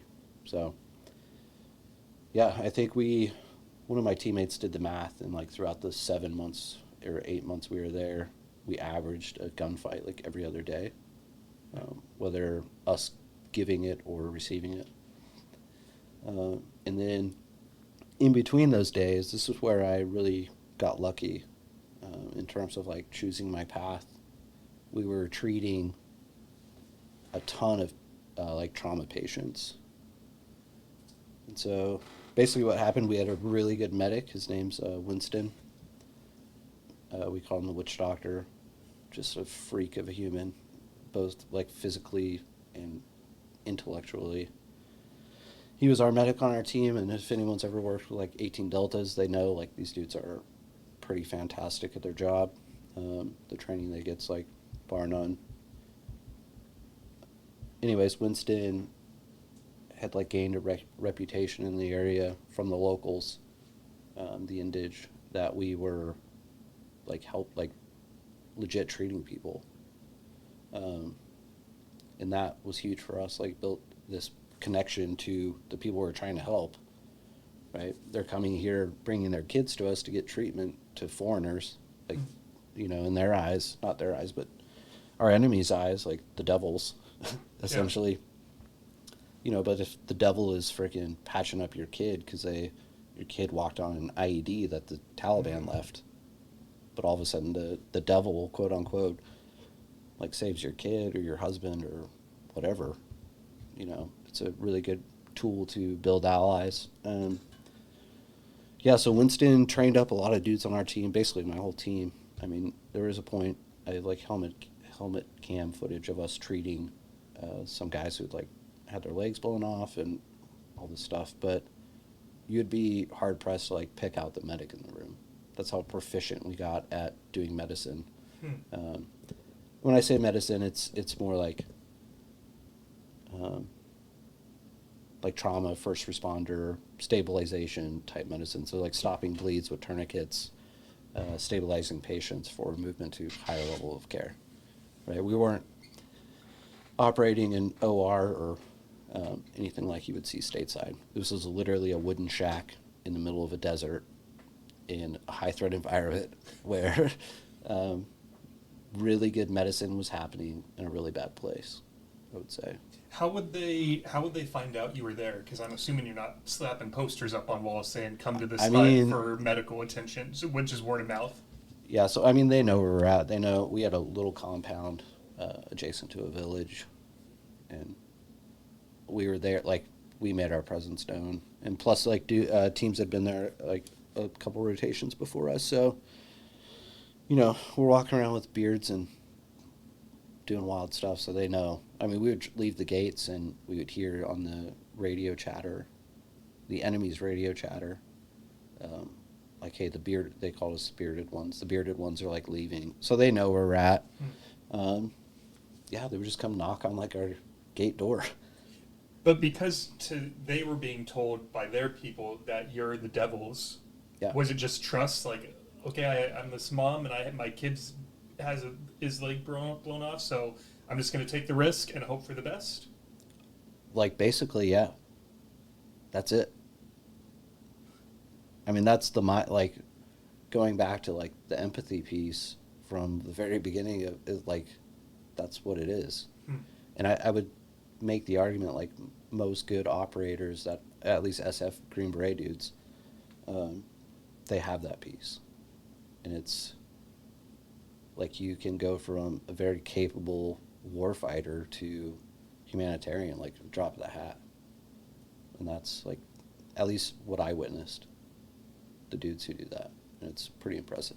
How did the parents and the kids, or anyone that came to you guys, what would their reaction be when you were done and, like, they're healed in a sense? Yeah, so I mean, like I said, we were, like, stabilizing people and getting them, like, immediately. Most of the people we saw were, like, huge trauma victims, so, like, limbs blown off or gunshot wounds, or we'd get the occasional, like, stomach bug type deal. But the people we would stabilize, like, we would never see them again. Right? So we, like, send them to the bigger hospital, and then they get treated there.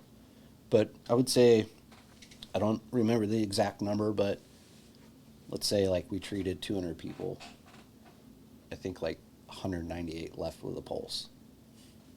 So, meaning, like, everyone who came to us, like, when they left our care, they were alive. Whether they expired later or whatnot, I don't know. Yeah. But yeah, so we just knew it was working because more people were coming. You know, it's kind of like, how do you know your podcast is doing well? Well, I just got 80,000 subscribers yesterday, right? Mm-hmm. So we never got feedback, like, personally from any of those people that we helped. But we knew, like, we were doing well when dudes were showing up seeking medical attention, and it was like, oh, by the way, the Taliban were in my village last night. It's like, wait, where do you live? Great. I'll hear your leg if you give me your address. Yeah, it was like our greatest tool, and, like, you're talking about the world's most advanced fighting units in the history of humankind, and our greatest tool was medicine. Essentially, our greatest weapon was medicine. Yeah, because the Taliban could not offer that, but we could. Right. And so you start, you build reputation of, hey, we're here to truly help you and get rid of our common enemy. And so, yeah, our, like, intelligence apparatus expanded, and yeah, it was, like, pretty good. Going back to when you were talking about you would spend 2 to 3 days watching one spot. Yeah. Most of us, we got this little device right here, and the second I get bored, I can just, social media, whatever. Yeah, it's awesome. The games, the email, like, check how the pod's doing, whatever I want to check. I'm assuming you weren't out there with a sniper in one hand and your cell phone in the other. You were... No. How... The first couple times you did that drive you a little bit crazy, or were you so laser focused on what you had to do that boredom never even set in? Yeah, I think. Yeah, I mean, I obviously didn't have like an iPhone or whatever. Right. Um, the laser focus definitely is there, but really to understand it, we'd have to like reverse back through kind of the train up and what it means to be like a team guy on one of these teams. There's what I would call like being an honest broker with yourself when you first get to. This is my experience and opinion, and I'm sure there's other SF dudes that have either similar experiences and opinions, or maybe they don't, and that's fine. But on my team, the standard was so high as a young guy, like I would tie my shoes a certain way so they wouldn't come undone because I didn't want to slow my team down. Hmm. And if it did, it would be an issue. It would be like, you're slowing the team down, which is like, I'd rather fucking jump off a bridge than be like the dude who is a liability to the team. And so when you have that kind of shared drive and personal discipline to like maintain that level across like the board of the team, I mean, you're talking about a pretty hard thing to combat in terms of like being the enemy. Like if that's what you're facing, like 12 dudes who are so fucking dedicated to their job and their teammates that they'll tie their shoes a certain way. Like if I'm spending that much detail just on my shoelaces, like imagine the rest of it. And so that was kind of like the standard, I would say, on that team for most of the dudes was like, it's still like to this day, I talk to I talk to my teammates from that team quite a bit still. And we talk about like these little details because they matter. And so you're doing this like as you're forming as a team, developing, like doing train ups before the deployment. And then the other side to that, or like being an honest broker with yourself, is like you've got to tell yourself, hey, I really suck at pistol shooting. Like my teammates are for sure going to tell me. And I could be like, these guys are dicks. Or I could realize like, no, they're telling me because I need to be proficient because they love me and want me to be successful in what we're about to go do. So that was kind of like the mentality I always took, like in when I say being an honest broker with yourself, you have to be like, it's kind of like going back to my dad being like, I'm an addict. Hey Keith, it's that same thing. Like, I suck at this. Hey dude, you're really good at that. Download. And that's where you get like the mentorship piece on a good team. So I was a really young dude and had like really qualified dudes on my team, and luckily they took me under their wing and kind of honed me in. So I say all that to kind of answer your question. Like I carried that mentality even to the real world application of the job. So when I was on those hilltops, like I was fucking dialed in, right? It wasn't like, I'm not here to fuck around and look on Instagram. Like I'm here to destroy the enemy. Right. And for sure I'm here to make sure my dudes are good. And if it takes me watching this village to make sure like one of my dudes doesn't get schwacked because I was fucking slacking off, like never gonna happen ever. Yeah, wasn't an option. Yeah. And most dudes I know are like that from my community, and I would suspect if you went to other communities like the Navy SEALs or Rangers or whatever, like that's probably the common thread. I mean, there's shitheads in every institution, right? There's idiots, and we had them. But yeah, the good dudes, like that's what it is, in my opinion, in my experience. I love that perspective. Yeah. Yeah, thank you for sharing that. It's completely different when, like you said, one of your brothers who you love potentially could die because of your actions. All of a sudden, how I phrase the question is irrelevant. Like, of course you're laser focused. Yeah. Well, I think, and this is like going back to kind of what you brought up earlier with like young people today, like I didn't need external validation. I didn't need anyone to be like, "Hey, good job tying your shoes," to not slow the team down, right? It was so much bigger than that. oh yeah, Yeah. them being, because SF team specifically, and I'm sure it's in other special operations units is the same. But my experience, like, it was a fucking blast. But like, if you were in an SF team room and heard the way we talk to each other, you'd be like, these dudes hate each other, like, or like like it was brutal, but in like a brotherly love that only exists at that level because I think you need that kind of harshness because the realities of the job are so high. It's like, dude, we're not taking the field and having kickoff and 2 hours later, like in the hotel room. Like, no, dude, like your legs might be fucking gone if you're not on. Mm-hmm. Or you may, even worse, in my opinion, like slack off for a second or whatever, or not be turned on, dialed in, and like your teammate die. Like that's fucking unacceptable for me. Like I never wanted to experience that, so I was always trying my hardest to be fucking present in all those moments.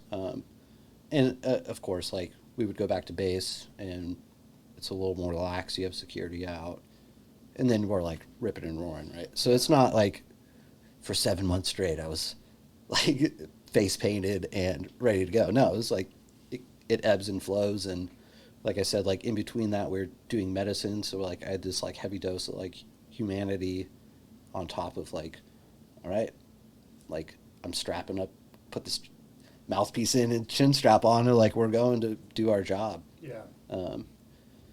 Yeah, so it was like a pretty good dichotomy, but I think where I was trying to go with that is like accepting that somebody might be telling you something you need to hear in a tone or manner that is like not conducive to whatever like emotional state you're at in the moment. If you can find a way to override that, to not be offended or take it personal and like actually try to hear what they're saying, um, might be like one of the greatest lessons you can learn. I think because you can easily imagine a situation where it's like, hey, mother effer, you did this you thing can curse on the show if you want. that sucks. Yeah, I used to cuss a lot, so I try to like, I don't know. I'm overcoming. Whatever you're comfortable with is what I'm getting. I used to be a dick. Mother effers it was almost funnier though than if you actually said it. So. Oh, it was way, yeah, like, hey fucker, you're fucking doing this thing, and it's a fucking liability. But you might not realize where he's coming from is like this vast experience he has where the outcome of that was not great. And to totally save you from that same outcome, he's telling you. But maybe he's just not equipped with the communication skills to like meet you at whatever state you're at to where it translates well. But you, as the receiving end of that, if you can kind of tune that inner radio dial to like receive the information without being emotionally offended or whatever it is, to where it actually gets through. Like if you're just hearing static when someone's acting that way to you, like you're never gonna find those nuggets. And I think growing up with like really rough convicts and like addicts, like that was normal for me. So like anytime anyone, you get some grizzled like SF dude who's been on 7 deployments and he's fucking just a pit bull, and you're showing up as a chihuahua, like, hey, this guy's actually just trying to tell me how to be a pit bull, but he doesn't know how to talk to a chihuahua, if that makes sense. So I think, yeah, that's a long way to say, like, hey, if you can take a moment to listen to what somebody's trying to tell you, and maybe not, maybe the guy's just an asshole, which is a possibility too, but if it's somebody who has a life experience and maybe you're not equipped with the skills to communicate well, I think you can do a lot by just kind of tuning in and really getting at the base of what they're saying. You go pretty far. And you might find a mentor that at first you're like, God, this guy was an asshole. But really, you like register with what he said, and then you're like, okay, now tell me more. Or tell me about this other thing. And he ends up being a gold mine of information. So yeah, it's a soapbox real quick, but I think it's a lesson that should be said out loud that I experienced. I love it, and I was thinking while you were talking, what if that was sort of a mantra? Anyone could take that, no matter what job you're doing. Anyone in life could think, what if from here on out, I refuse to take offense? If I feel it coming on, that moment to justify myself or tell them why they're wrong or think this person's an asshole, so I'm just going to write off what they said. Take 24 hours first to refuse to take offense. Think over it.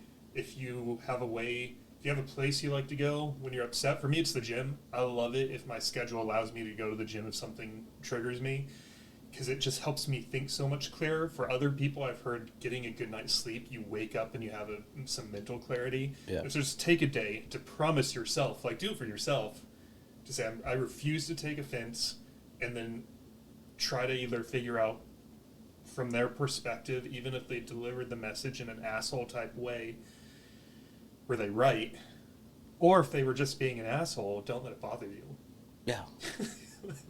But just say fuck him and realize that Yeah. when I see Justin, he might be a dick, and that, but I can't get Justin out of my life right now because he's my boss or spouse or whatever the relationship is, and just realize I can't change you, and you're going to be an asshole, but we're out here for 7 months together, so I can either spend the next 7 months choosing to be offended, and then my quality of life goes down up here, or I can just accept him for who he is. Yeah. Until the relationship parts ways. Yeah.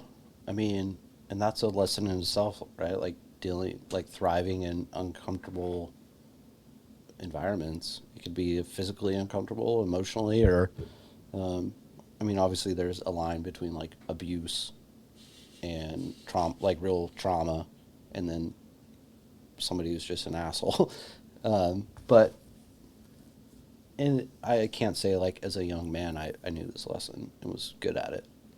I had just kind of got lucky one day and figured it out with a dude who ended up being, most people were like, I wouldn't say afraid of, but like kind of put this dude in the asshole box, even though he wasn't. He was just like nuts. He was a wild man, like, you know, and his language, he grew up in the military, so his language skills were like, you know, not the best.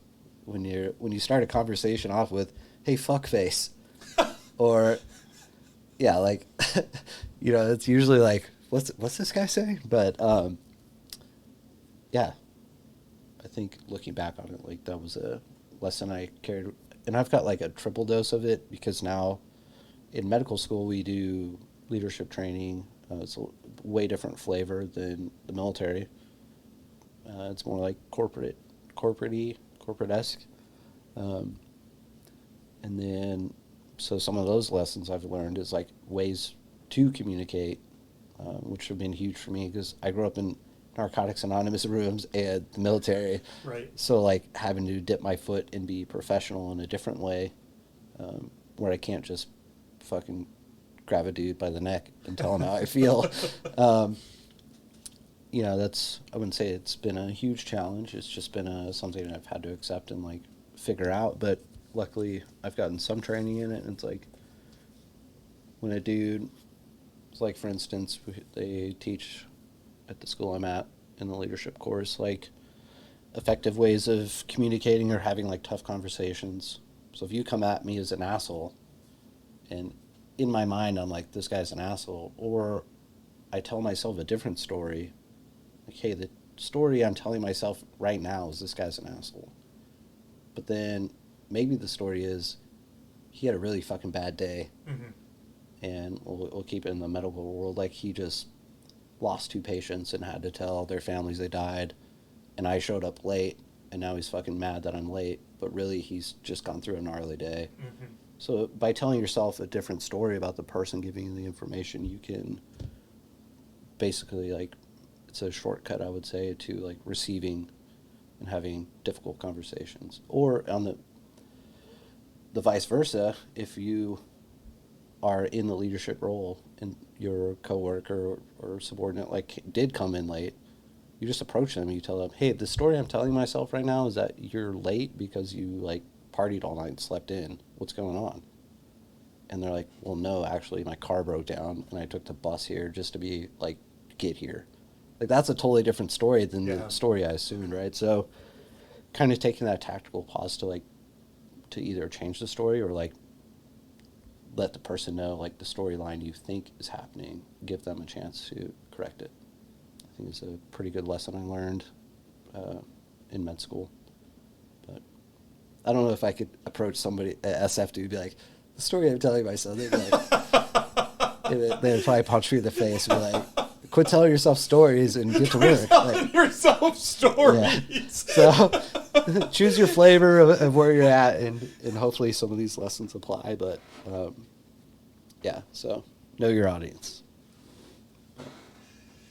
When you were in a gunfight, how much of your reaction do you think was instinct versus you had just done it in training so many times it was? Yeah. If that question makes sense, because I'm a fucking civilian. I've only done it playing video games, but when I was thinking about this interview, not sure if you had been in gunfights or not, I was thinking about that.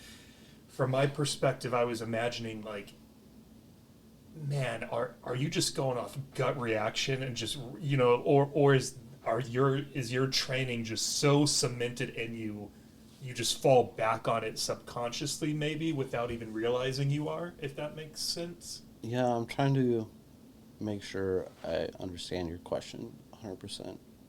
Are you saying instinct, like reflexive as like returning fire? Or what do you mean exactly? I just want to make sure because I think there could be a couple different ways to answer it. And let me try maybe saying it a completely different way. Are you saying the instinct to like engage in the fight versus like being like, I don't want to say cowardly, but being afraid and like not engaging at all? I think what I might be trying to say is, do you act on your training, or is the training out the window and you're just reacting? No, I would say... I think that's what I'm trying to ask, is how much did your training kick in when you are in fear of your... Not maybe that's the wrong way of saying it, but when you're in fucking battle, like, does your training kick in or no? Yeah, absolutely.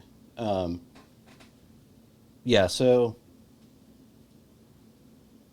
I was lucky in the sense that most of my gunfights were at distance, meaning, like I had said before, like I was not like most of the dudes I shot or like gotten turning the corner and there's a bad guy. Right, I wasn't like, oh shit, there's a guy literally in my face, and so I can't speak on that experience 100%. Sure, that makes sense. For me, we say that distance is time and time is safety. So when you're, and this is again like, there's plenty of dudes who talk about tactics and all this stuff, so I'll leave it to them because I'm in a different field now and it's not my expertise to speak on that stuff now. There's plenty of dudes who've updated the playbook since I've been in, but I will say that what you're looking for, and this is more like philosophically than tactically, I would say like a measure of control. And so if you can always maintain a measure of control, meaning you're inducing something onto the enemy that you control, and it puts them in a position to always be reactive and not proactive. And so I was luckily always in, for the most part, I did have some ambushes and stuff where I was on the receiving end, and it was a totally different experience than being on the giving end. But we were skilled enough and planned enough and had enough training and all the other shit that comes with U.S. Special Operations, the best kit, the best gear, the best technologies, right? Yeah. Behind us to induce a pretty big measure of control on the enemy when we were taking engagements. And there was plenty of times I got shot at, but like I said, we had distance, and distance is time, and time is safety. So I've had rounds like go right by my head. I had a round singe my beard one time. That was pretty wild. I have it on helmet cam footage. Pretty nuts. But like even that, it was like, I was like, oh shit. I started laughing. Like we were just like, that was close, but That was close. well, you just have to accept it. There was no like, it just happened so fast. My body just like reacted. Yeah, I never got shot or anything. None of the dudes on my team got shot. We used to always say like it's better to be lucky than good. Because, I mean, there was plenty of times like that where it was just like, whoa, dude, like, that was pretty wild. Yeah. Or, like, we'd drive over an IED and, like, pass it, and then all of a sudden it would blow up or whatever it was. Or we got attacked on our base once. That was pretty wild. But even then, we got lucky. So, yeah, to answer your question, in my experience, which was a lot different than a lot of people's, I would say in my experience, like, I fell back personally on my training because once you have that measure of control set in the environment that we had, we were dictating when and how firefights were starting. And when you have that on your side, you quickly gain an advantage and can have really good effects on the enemy. Now, there were times, like I said, it was ambushed really bad. One of our trucks got hit with an RPG, burnt to the ground. We're in an alleyway, which was terrible. I mean, we had helicopters doing gun runs, like, I think like 30 to 50 meters off our vehicles because that's how close they got to us. And that experience was just pure chaos. And the level of training you fall back on in those situations now that I know some medicine is like the physiological response is a sympathetic response. So you have like sympathetic overload. Do you know about sympathetic, parasympathetic? So one's like fight or flight, the other's rest and digest. Okay. So you're in full fight or flight mode, right. Which is basically like straight adrenaline jump or dump. So in that experience, when you are going through those physiological factors due to the fear of death, we say you fall back on your lowest level of training, which is true. You lose dexterity in your hands, you're like tunnel vision, like maybe you practice reloading drills all night for days and you get really proficient at it, but now like you're missing the well of your gun. Like these like little things happen, and that's why being disciplined and making sure like your shoes are tied, I go back to, because like imagine being so overwhelmed with adrenaline, but now your shoe's untied, like, and you can barely like pull your gun out. Right. Yeah, so I did have some of those experiences, and I will say like the thing that takes over is the training, because you just start going to work. There's no like, what am I doing? It's like, bad guy, need gun, like get to cover so I don't get shot. It's all strictly survival, and luckily we do so much training and are fortunate enough to go through all that training before a combat rotation. It really gives you respect for the enemy in the sense that, I mean, some of these dudes just show up like sandals and a bag, and they're like in it. They're playing the New England Patriots of warfighting, us. Mm-hmm. And they're a JV squad, and they've never played with the guys they're about to play with. So I don't know the mentality or level of resolve it takes to like join that fight. It's not this guy.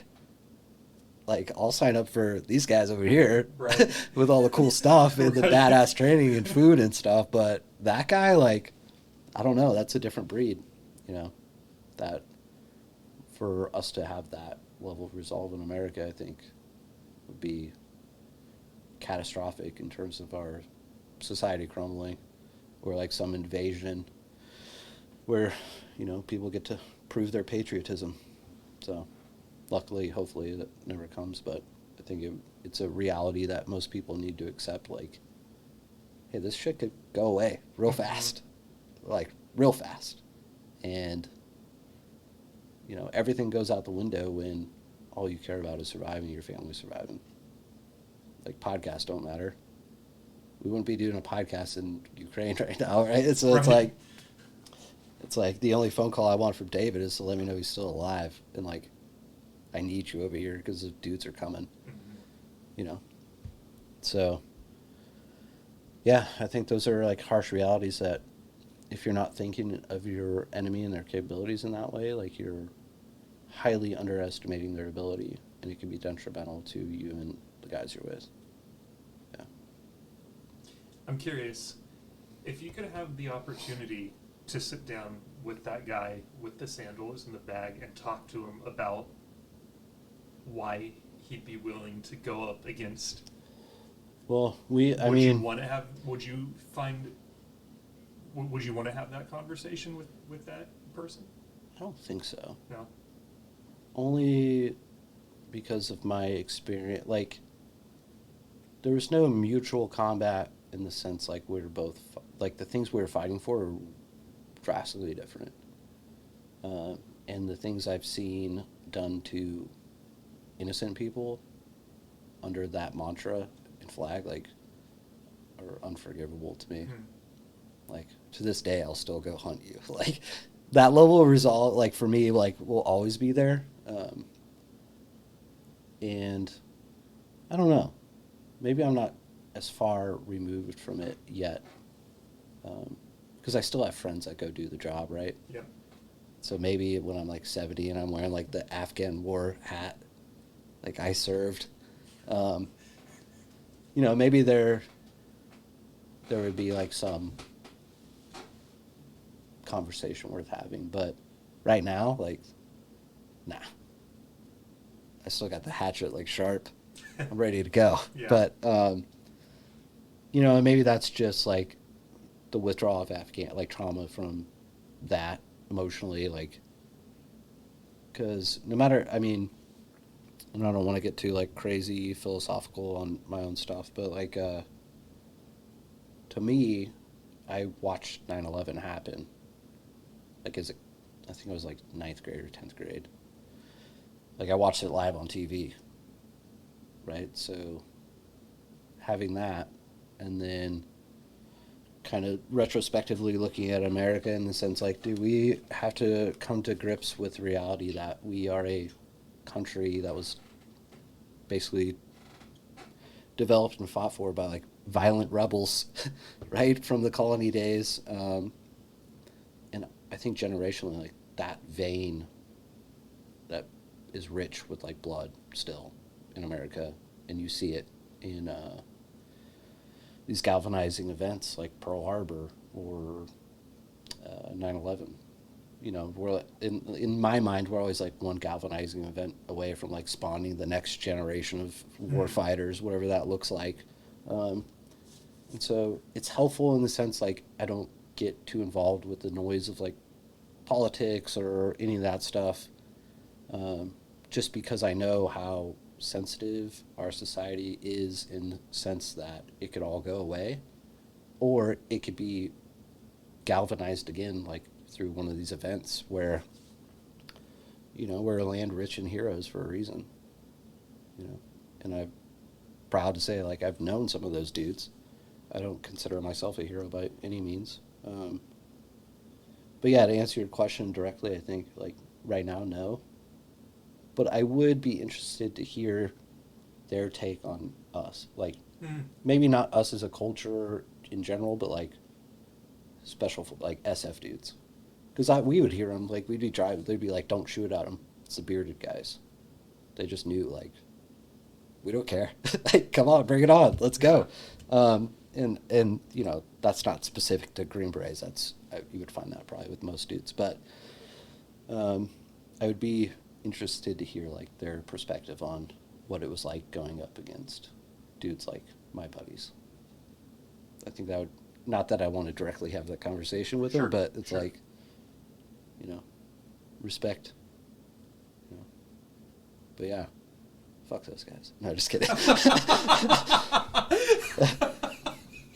You know, I mean, it's such a complex question because the story I'm telling myself is that it's this fucking dude who, like, wants to kill women for reading books and lops off a dude's head because he did whatever. Stones a chick to death because she, like, kissed a guy. Or when I was there, we had, like, one of the very first, like, women vote in the area. We, like, pulled security on this election. So, like, here, like, in America, when I hear, like, oppression, I'm like, I've seen a different flavor, and it doesn't quite look like what I'm seeing here, but the flavor I saw was, like, literally we pulled security on this, like, all day for this, like, election thing to happen. This chick shows up, votes. Weeks later, we find out, like, she was, like, stoned to death, or they had to, like, pull her out for threats, or, you know. So the story I'm telling myself is, like, that's the guy who I would be talking to. But there's another reality of, like, hey, maybe we accidentally, like, killed a dude's brother, and now that guy, like, hates Americans, which I can empathize with. Like, kill my brother, like, just gain another enemy, right? So there is, like, that level of, like, I guess, humanization I can relate to. Like, okay, I get that story. But the other one, like, sorry, dude, that's just, you gotta go. Yeah. It's, in my book, like, definition of evil or whatever you want to call it. Yeah. Yeah, I'm sure I could come up with more as I think about it, but it's a good question. But I was never, I think, like, storyline wise, there's, like, some dudes who had some, like, pretty harrowing battles. Like, I never, like, duked it out in this, like, crazy battle. Ours was always, like, there's bad guys in the area, go in, push them out, build friends with the locals, reinforce it, find the next area. Right? So we didn't, like, we did what you would call, like, an ink blot method. It's like ink blot, like dripping ink on a paper. If you do that enough times, like, you fill up the entire paper with ink. So we did that to be unpredictable to the enemy. Shout out to my team leader. He kind of came up with that thing and it was brilliant. So we'd show up, set up good guys, beat out bad guys, and then instead of, like, staying there and holding, we would just go leapfrog to somewhere, like, erratic and do it there. And eventually, like, essentially we secured a pretty large area of land that hadn't been secured for a while, but it's pretty cool. Yeah. One thing that's interesting to hear you tell, the training wasn't easy. No. Tending to wounded kids, Yeah. I mean, kids, other humans, not easy. Fighting easy. But as you reminisce on, like, this time with your brothers, it also seems to bring a lot of joy to you as well. Oh, yeah, like I said, like, the talent level of these dudes. I'm still, like, at awe. Sort of blown away that you were even part of that team. Well, yeah, and, like, even now, like, not trying to, like, toot my own horn or whatever, but I'm in a really good medical school with phenomenal students, like, top-notch students, right? And I just so happen to be, like, in the mix with these kids, and I'm, like, blown away by them too. But it's just a different level of talent in terms of, I mean, and we're selected for this and put through the ringer to, like, actually get there. And then when you get there, the standards raise even higher because now you're accountable to your actual teammates and their families, right? So it's like, but just to see dudes who can really adapt and be given limited everything and make a palace out of it is, like, it's awe-inspiring. Like I said, like, imagine if you're facing a team that everyone on that team is at that level. Like, I can only imagine fighting us. Like, it can't be fun. Yeah. There's no fucking way. Yeah. At least my team, like I said, like, looking down the line at my teammates when we were, like, in gunfights or whatever, it was like no fear, because I knew, like, you know, like, here we go. You're about to see, like I said, like, New England Patriots of war fighting. Not my team specific, but, like, Americans in general. Like, hey, you poke the bear, like, you got it, Mm-hmm. you know? But yeah, it brings joy to me because it was so formative in shaping, like, my outlook. Um, yeah, and just, I'm still, like, like, I love these dudes like family, most of them, you know? But yeah. Can you talk a little bit about the transition out of military and into the Warrior Scholar Project in Yale? Yeah, I would love to. Just because it could be beneficial to, obviously, veterans transitioning.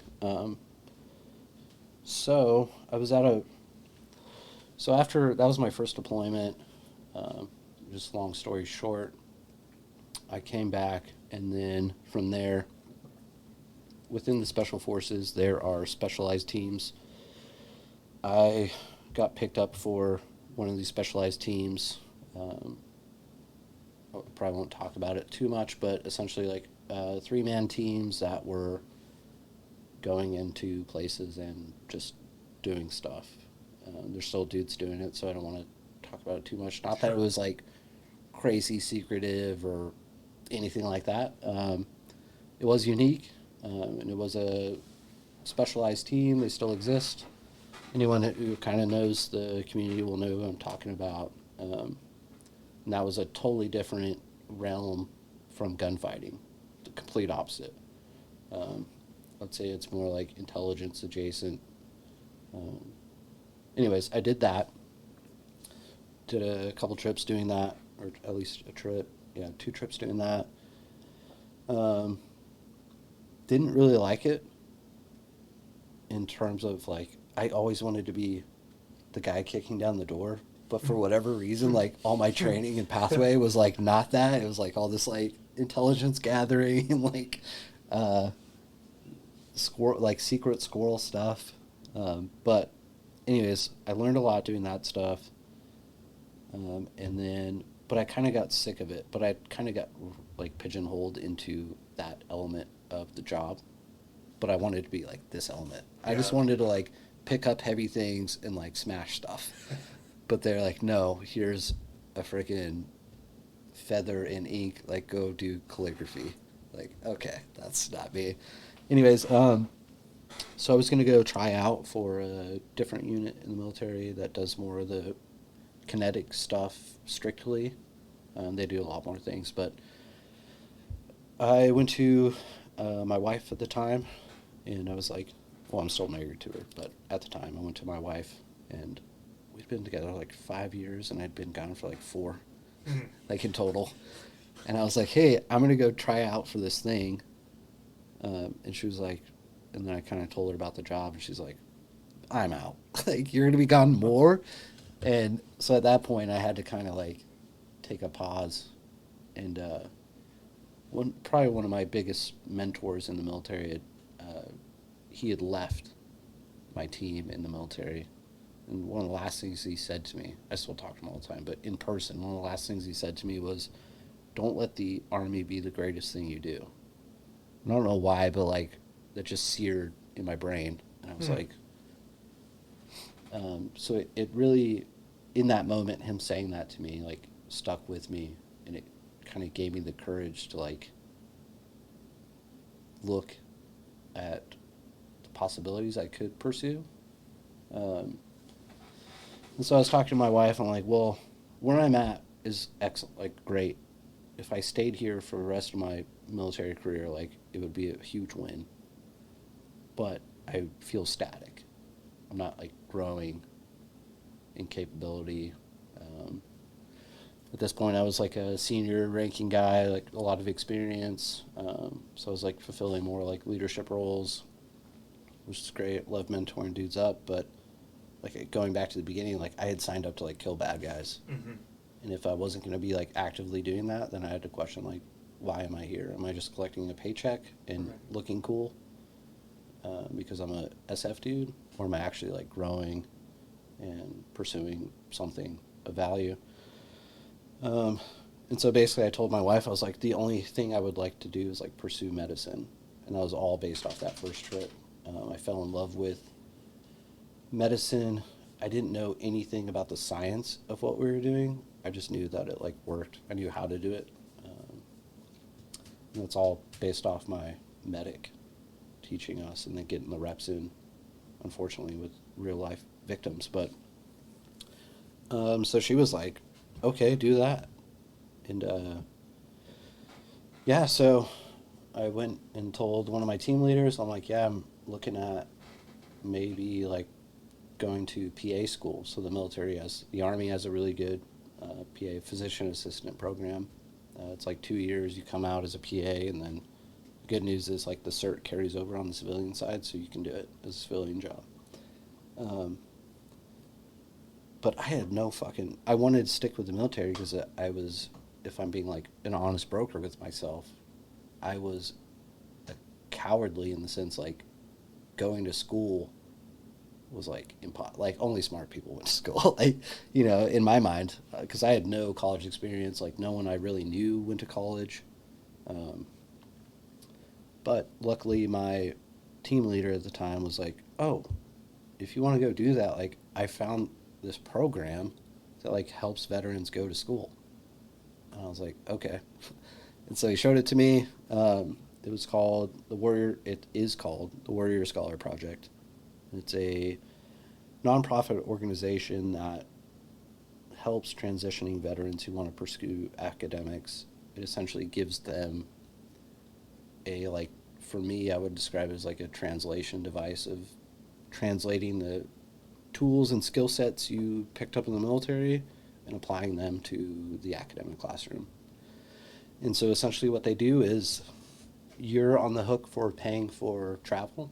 I don't know if it's, when I went through, it was like travel. And you have to apply if you get accepted, which I think most people get accepted. They fly you to world-class institutions. I mean, if you pull up their website, you'll see Yale, Harvard, MIT, Notre Dame, University of Oklahoma. What is this? Were you showing me your shirt? Oh no! I thought you were like had a college shirt on. I'm like, what university is that? Rocky Mountain. My dog looked up and made eye contact to me, so I was sort of just giving him a. No, I know this is nothing, man. This is some buffalo. That's good. I was like, Rocky Mountain. I was like, is that Colorado? Like, I've never heard of that one. But yeah, if you go on their website, anyone interested, Warrior Scholar Project, WSP, they have some really astute institutions on there in the academic world. Anyway, so I attended a STEM course. STEM is science, technology, engineering, mathematics. Obviously, I'm pursuing medicine. That kind of like self-selected me for a biology route, which you do not have to pursue medicine. That's just me not knowing anything pursued that route. I'm like, all doctors are biologists. No, that's not true at all. Some study French or piano or anyways. So I showed up to this course, and most of the people in there were like truck drivers in the military or like supply guys, logistics girls, or whatever it is. There were like no combat MOSs, which is fine. Like they all like, this isn't a knock on anyone, but I felt like fish out of water. Here I am, like this tattooed up, at the time, like really good shape, fucking hard charger, and I'm like, none of you guys have jumped out of planes, like, you know. Who are you people? But luckily, one of the instructors was a scout sniper from the Marine Corps, and we like synced up immediately. Like, oh, sniper stuff? Like, I know that stuff. Anyways, so gained a really good friend. Still to this day, like, really tight with him. He's done excellent things for me. But going back to Warrior Scholar Project, so I went through their training. It was excellent. So they put you in a classroom with like professors at these universities, and you're like basically like 5 to 10 students on one. And there's really in-depth readings they assign. They teach you how to read, how to analyze text, how to extrapolate stuff that's important. Basically all the skills you need to be successful in a classroom. Like if you go there and drink the Kool-Aid of what they're giving you. And this goes back to like tuning in to being receptive to what people are telling you. I learned so much just from that experience, that when I left, it really like solidified like, okay, I think I can do this. Like gave me the confidence to like overcome that cowardly fear of like, fuck, I can't do this. Like it's going too hard. So it made the leap of me not pursuing the PA military route to be like, fuck this, I'm going like big. I'm going medical school. I don't want to be a PA. And there's nothing against PAs, they're fucking excellent. But in my mind, it was like, it was the same leap of like when I raised my hand, like, I'll go be a Green Beret. Just because I wanted to challenge myself, like, and that same risk you're taking, moving here, that is the risk, like, pursuing an unknown outcome with zero experience in it, like, that is a very real risk and fear, like, but fuck, what other option do you have but to go for it? Mm-hmm. You know, and I was lucky enough to like be involved with a program in WSP that like gave me my first skill set to do it. Yeah, so ended up like fast forward a year or two after that, get out of the military, moved back to Texas. I took, I think, a semester or something at like a community college because I had to get essentially enough credits to like transfer into a 4-year university. Ended up at Baylor University. Ended up going back to the Warrior Scholar Project as an instructor and like team leader for a summer to run some of the courses. So that's how much I believed in the stuff they were selling. Like I was like, dude, this needs to be spread. So I went back, was an instructor with that my buddy Jeremy that I had made, who was my instructor. Now we were both instructors together, which is great. And that was another good experience. Like I was traveling. I think I was an instructor at like teaching the seminar at University of North Carolina, Chapel Hill, USC, so Southern California. Where else did I go? Anyways, really good experience. Performed pretty well. Built like tons of relationships in the academic space. Fast forward again, I'm now a junior at Baylor. Was lucky enough to like maintain a 4.0. And then one day I got an email from somebody basically telling me about this review program. So there's a lot of like these just fucking great people outside of the military and the civilian side that like do so much for vets. One of them is Dr. Marla Jiha. She is a astrophysicist at Yale, and like for whatever reason, she is a fucking rock star with like WSP and supporting veteran education. I mean, she has probably, and there's more people I should probably mention that I just can't think. Like Jeremy Bradford is one of them. These are civilians that, for whatever reason, excel at like hooking up veterans with world-class educations. Anyway, so I applied to the review program, and I think review it's an acronym for something I can't remember. It's like research education for veterans, something, I don't know. Essentially, if you want to pursue a college degree, that's great, undergrad, 4-year degree. If you want to pursue a PhD or MD in the science field, you really have to be equipped with skills in conducting research, like actual science, right? There's many different fields of research, but I'm specifically talking about mainly like scientific research.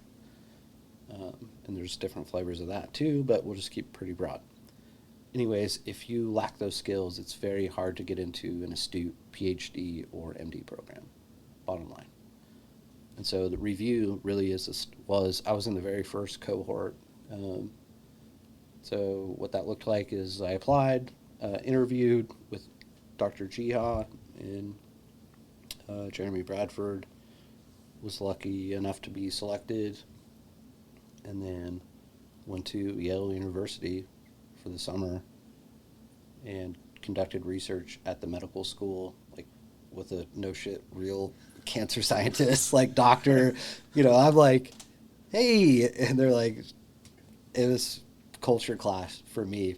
I probably freaked them out more than they freaked me out, just because I was, But that was such a wild experience, just seeing like, oh, there are like legit academic geniuses. I had like been exposed to a different type of genius in the military, special operations. And like you could take most of these dudes, and if they're interested in this stuff, they're going to be successful. And there are plenty of dudes that, like, I'm not the only Green Beret doctor dude. And there's probably a lot more smarter, better dudes who are also doing the same path. I mean, granted, it's a small community, but there are out there. Like, I'm not groundbreaking by any means. But yeah, my experience there was excellent.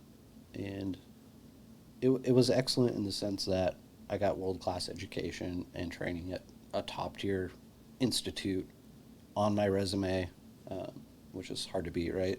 Yeah. But that's not the main takeaway. The main takeaway for me was like being exposed to people who don't just say they care about veterans, but like people who are actually doing something about it is really refreshing. And I'm not like, as a veteran or whatever, I'm not like, no one owes me shit. Like, I signed up to go kill bad guys. I got to do that at a world-class rate, like with world-class dudes. Like, I owe more than I am ever owed in that regard. But it is it is really refreshing to be like, because you could be caught in the trap of like seeing veteran suicide and support veterans, and all that shit is super important and real. But when you're just hearing it from afar, but then you get up close and you meet these people who are creating these avenues for veterans that are unmatched. And like, let's go back to my dad real quick, just so I can, because this perspective is like really important for me to what these people are doing. I am a first generation heroin addict son who only went to high school to play sports. Granted, I graduated, and I'm not like dumb, right? But now I'm going to be a doctor, Lord willing. You will be. Right? So you will be. I'm at a really good institution, really good medical school. That avenue, like, probably, that change in stratosphere of like class, from going from a heroin addict son living paycheck to paycheck to my son now having a lifestyle that will be drastically different than mine in terms of access and all that stuff. Like, that doesn't really exist without people like Dr. Jiha and the people at Warrior Scholar Project. And so the changes they're doing are very real. It's generational change. And it's not like, hey, you have issues from the military, let's go on a hike. Like, that's not what we're talking about. Right. That does exist, and it is important. I'm talking about change that like impacts my grandkids. And so I think that it's worthy of like praise and recognition. And I wish I could, like, I don't know, give them $800 million or like whatever it would be to like give back to them for that. I think is huge. Yeah. Yeah. Does that make sense, what I'm trying to say? 100%. It's hard to verbalize, because I lived it and I recognized it, but it's like, fuck, like, how do you ever repay that debt? Like, thanks for changing my grandkids' lives, you know? But yeah, so that was that program. And then had that experience, like I said, it was excellent. Came back, graduated from Baylor University, applied to medical school and got accepted. So now I'm here at Dell University, or UT Austin, Dell Medical School, I should say. Yeah. So post school, what's on the horizon for you? Post school. Well, it's hard to say because so much is unknown. Right. But goal-wise, I think it's to, I don't know, I'm very fortunate to have a really good mentor and a guy named Dr. David Schmidt. He is just, one, an excellent doctor in person, and the two can be mutually exclusive, right? Be a shit person, but like a really good doctor, or you can be a good person, a shitty doctor. He just happens to be both, like world class in both. So like goal wise, it's like to impact my community the way this dude has, and like, like there's metrics you can measure success by, especially as a doctor, like patient outcomes. Like let's take surgery for instance. Are your surgeries in general successful? Right, we can measure that. There's data on that. We could collect it and analyze it. But for me, the measure of success as a doctor is like how you've impacted the community. So with guys like Dr. Schmidt, like anyone you meet who knows him has a story about someone he's helped, how he's changed somebody's life, improved somebody's life. So goal-wise, it's like, that's my new horizon. Obviously, like, I've got a lot of milestones, right? I got to graduate medical school first, get into residency, and gain technical knowledge and skill in that field, right, to be good at the job. But in terms of like the type of doctor I want to be is like that guy, like the dude who dies and 50 to 70% of the crowd's like his past patients who he only met, a handful of times, but impacted them in such a way that they're like showing up for the funeral, and then I'll have like my SF dudes there that'll be like, we knew a totally different guy. So, no, but yeah, so like, that's the goal I think I'm working to. And then obviously like, there's so much stuff post outside of school, like being a good dad, being a good husband, like taking the time to practice what I'm preaching in terms of healthcare. It's gonna be really hard to like tell someone to eat right and like, hey, diabetes will kill you if I'm like also pre-diabetic. Yeah. So yeah, just I think I also have like this weird thing where I've reset my life in terms of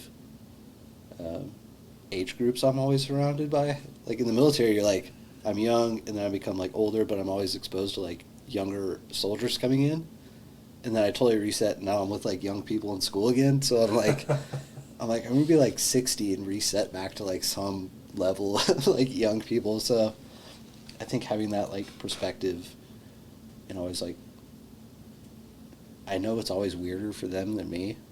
They're like, who's this crazy old guy? Who's a crazy well, like to them, I'm like old, and I don't blame them. I remember being like 22 and meeting a 30-year-old and be like, oh, this guy's so old. But really, you're not old at all. I would definitely like to maintain like some sort of mentorship with young people, whether that be like coaching or in the academic setting, or whatever that looks like. But yeah, those are like the big goals, I would say. Short-term goals: graduate med school, do well. I'm on a couple of research teams, like do well with that. Try to push the ball down the court in terms of research stuff.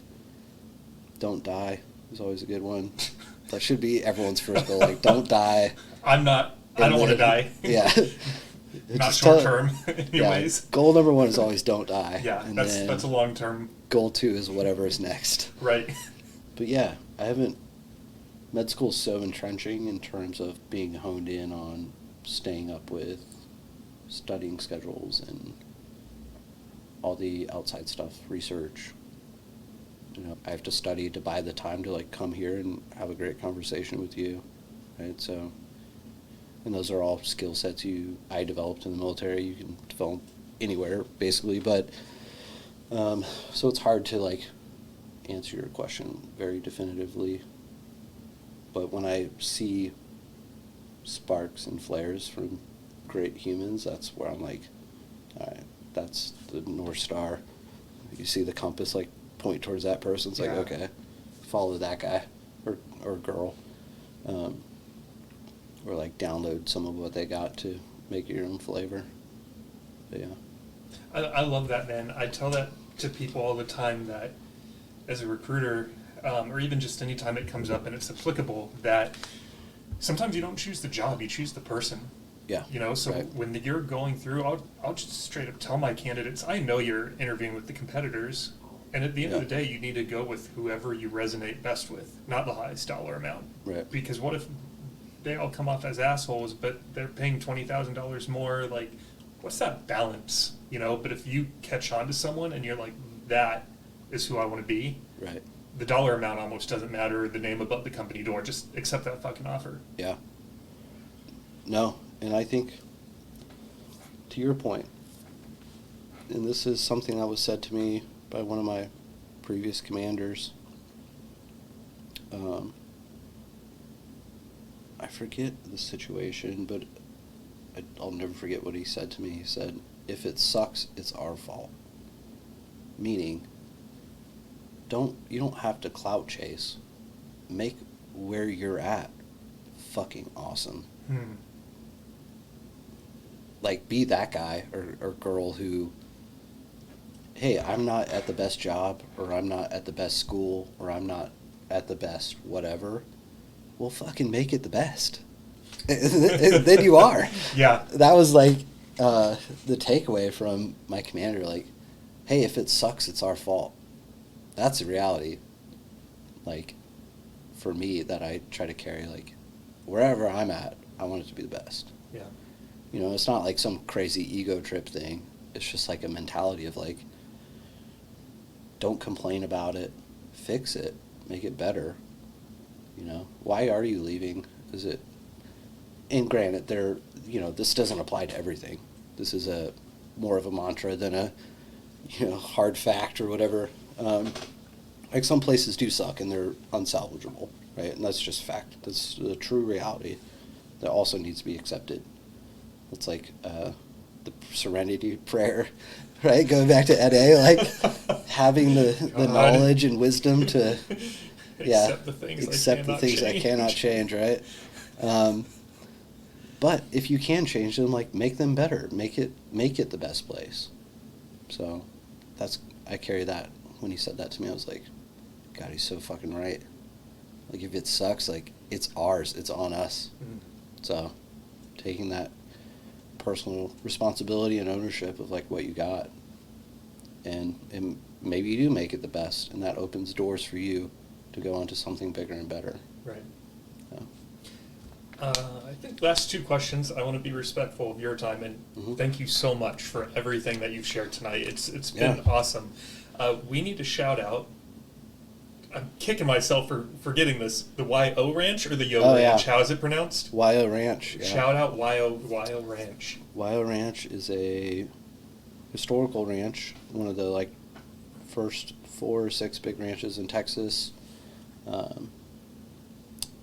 It's a 15,000 acre like exotic game ranch in South Texas, hill country. Reason I shout it out is because I'm intimately involved with people who bought it recently, and they're like revamping it, bringing back like the legacy, and I shout it out because they'll be open to the public it's a great place to take the family, kids, stuff like that. I would say it's like the Texas version of like the show Yellowstone. It's like that epic. I'm there. I'm there. Just show up, have a good time. I think we're in this weird position in our country where, I don't want to nerd out too much on like poetry, but are you familiar with like Thoreau or like early transcendentalism? So, a little bit, yeah. Okay.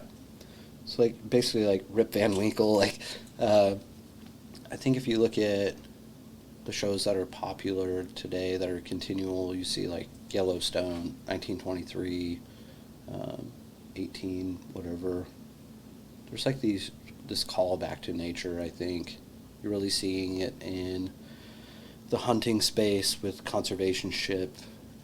In the stories becoming more about the experience in nature and the animals, as opposed to 20 years ago, the killing of the animal.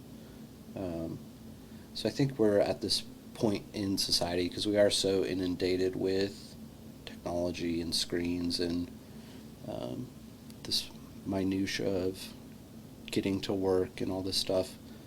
Anyways, I've kind of recognized this pattern of, like I said, a call back to nature, and I think you're seeing more people getting outdoors, and the YO is like another avenue to do that.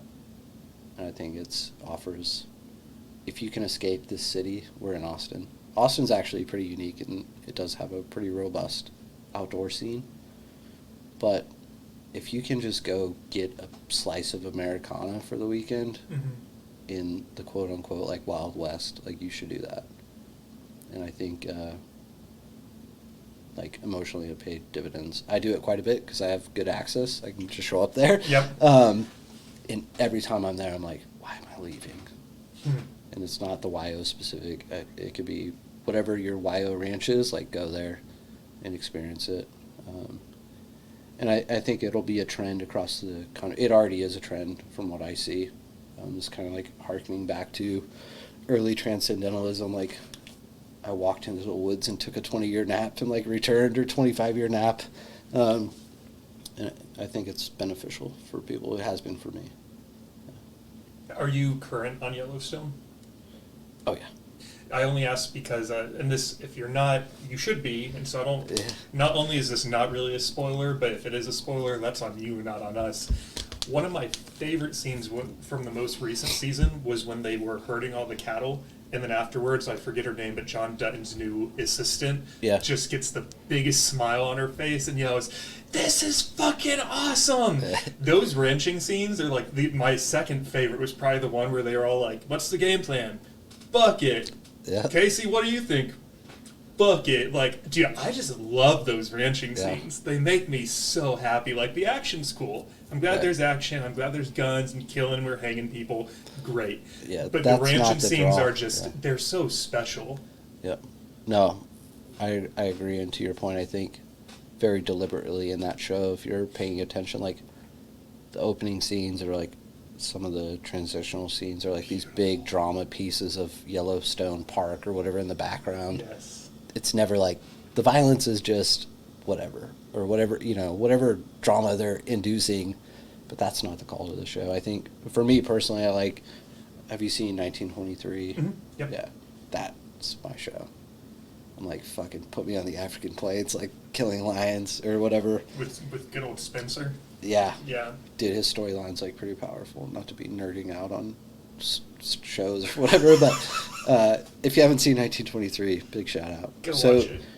So actually, the 4-6's ranches is shown on Yellowstone. It's a Texas like ranch, working ranch, and it's one of the original big ranches. So the YO and the 4-6's are in that fraternity of like the first couple big cattle ranches in Texas.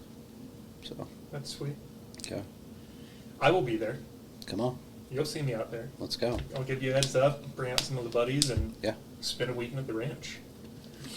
you can do it. What do you want me to ask my next guest? So I've thought about this, and I had like 2 or 3 questions. They stole one of mine, or the one I answered was one, because it's, I think, it's a cop-out. No, I'm just kidding. It's an easy question, but it's a very valid question. So my question to the next guest is,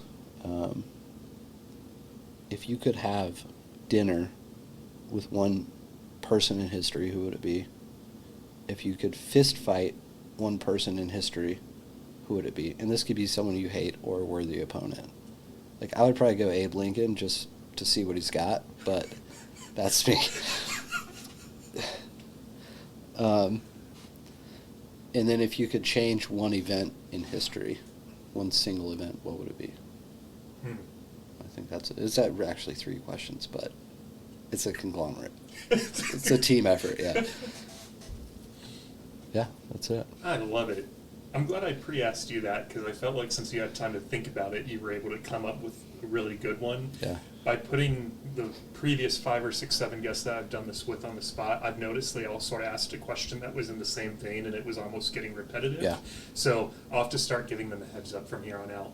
Yeah, it gave me time to reflect. And I was like, that's what I came up with. I love it. And I can't wait I'm to hear curious the to see what they answer. say, yeah. Oh, especially knowing who it is. That'll be interesting. Yeah. Cool. I think it'll be good, though. Yeah. Well, Justin, we're there. we did it. Thank you so much for coming on David Saturday Night Sit Back. For anyone that listened to this episode or is watching, you know, what Justin brought to the table today reminded me of several things, lessons I've learned and forgot about.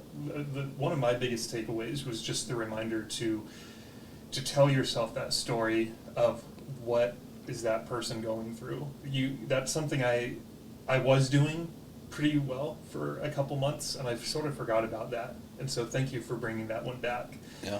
But it just, dude, you just, like, I'm blown away. I'm speechless by everything I just heard. So thank you. I really hope that the right ears hear your story. And to make sure that the right ears do hear your story, I hope that a couple people that listen to this take 30 seconds and give us a 5-star review on Spotify, a 5-star review on Apple Podcasts. That's all I want is 30 seconds, 2 clicks from your thumb. I don't want your money. I don't want anything from you except to just help us make sure that the right person who needs to hear this episode hears it.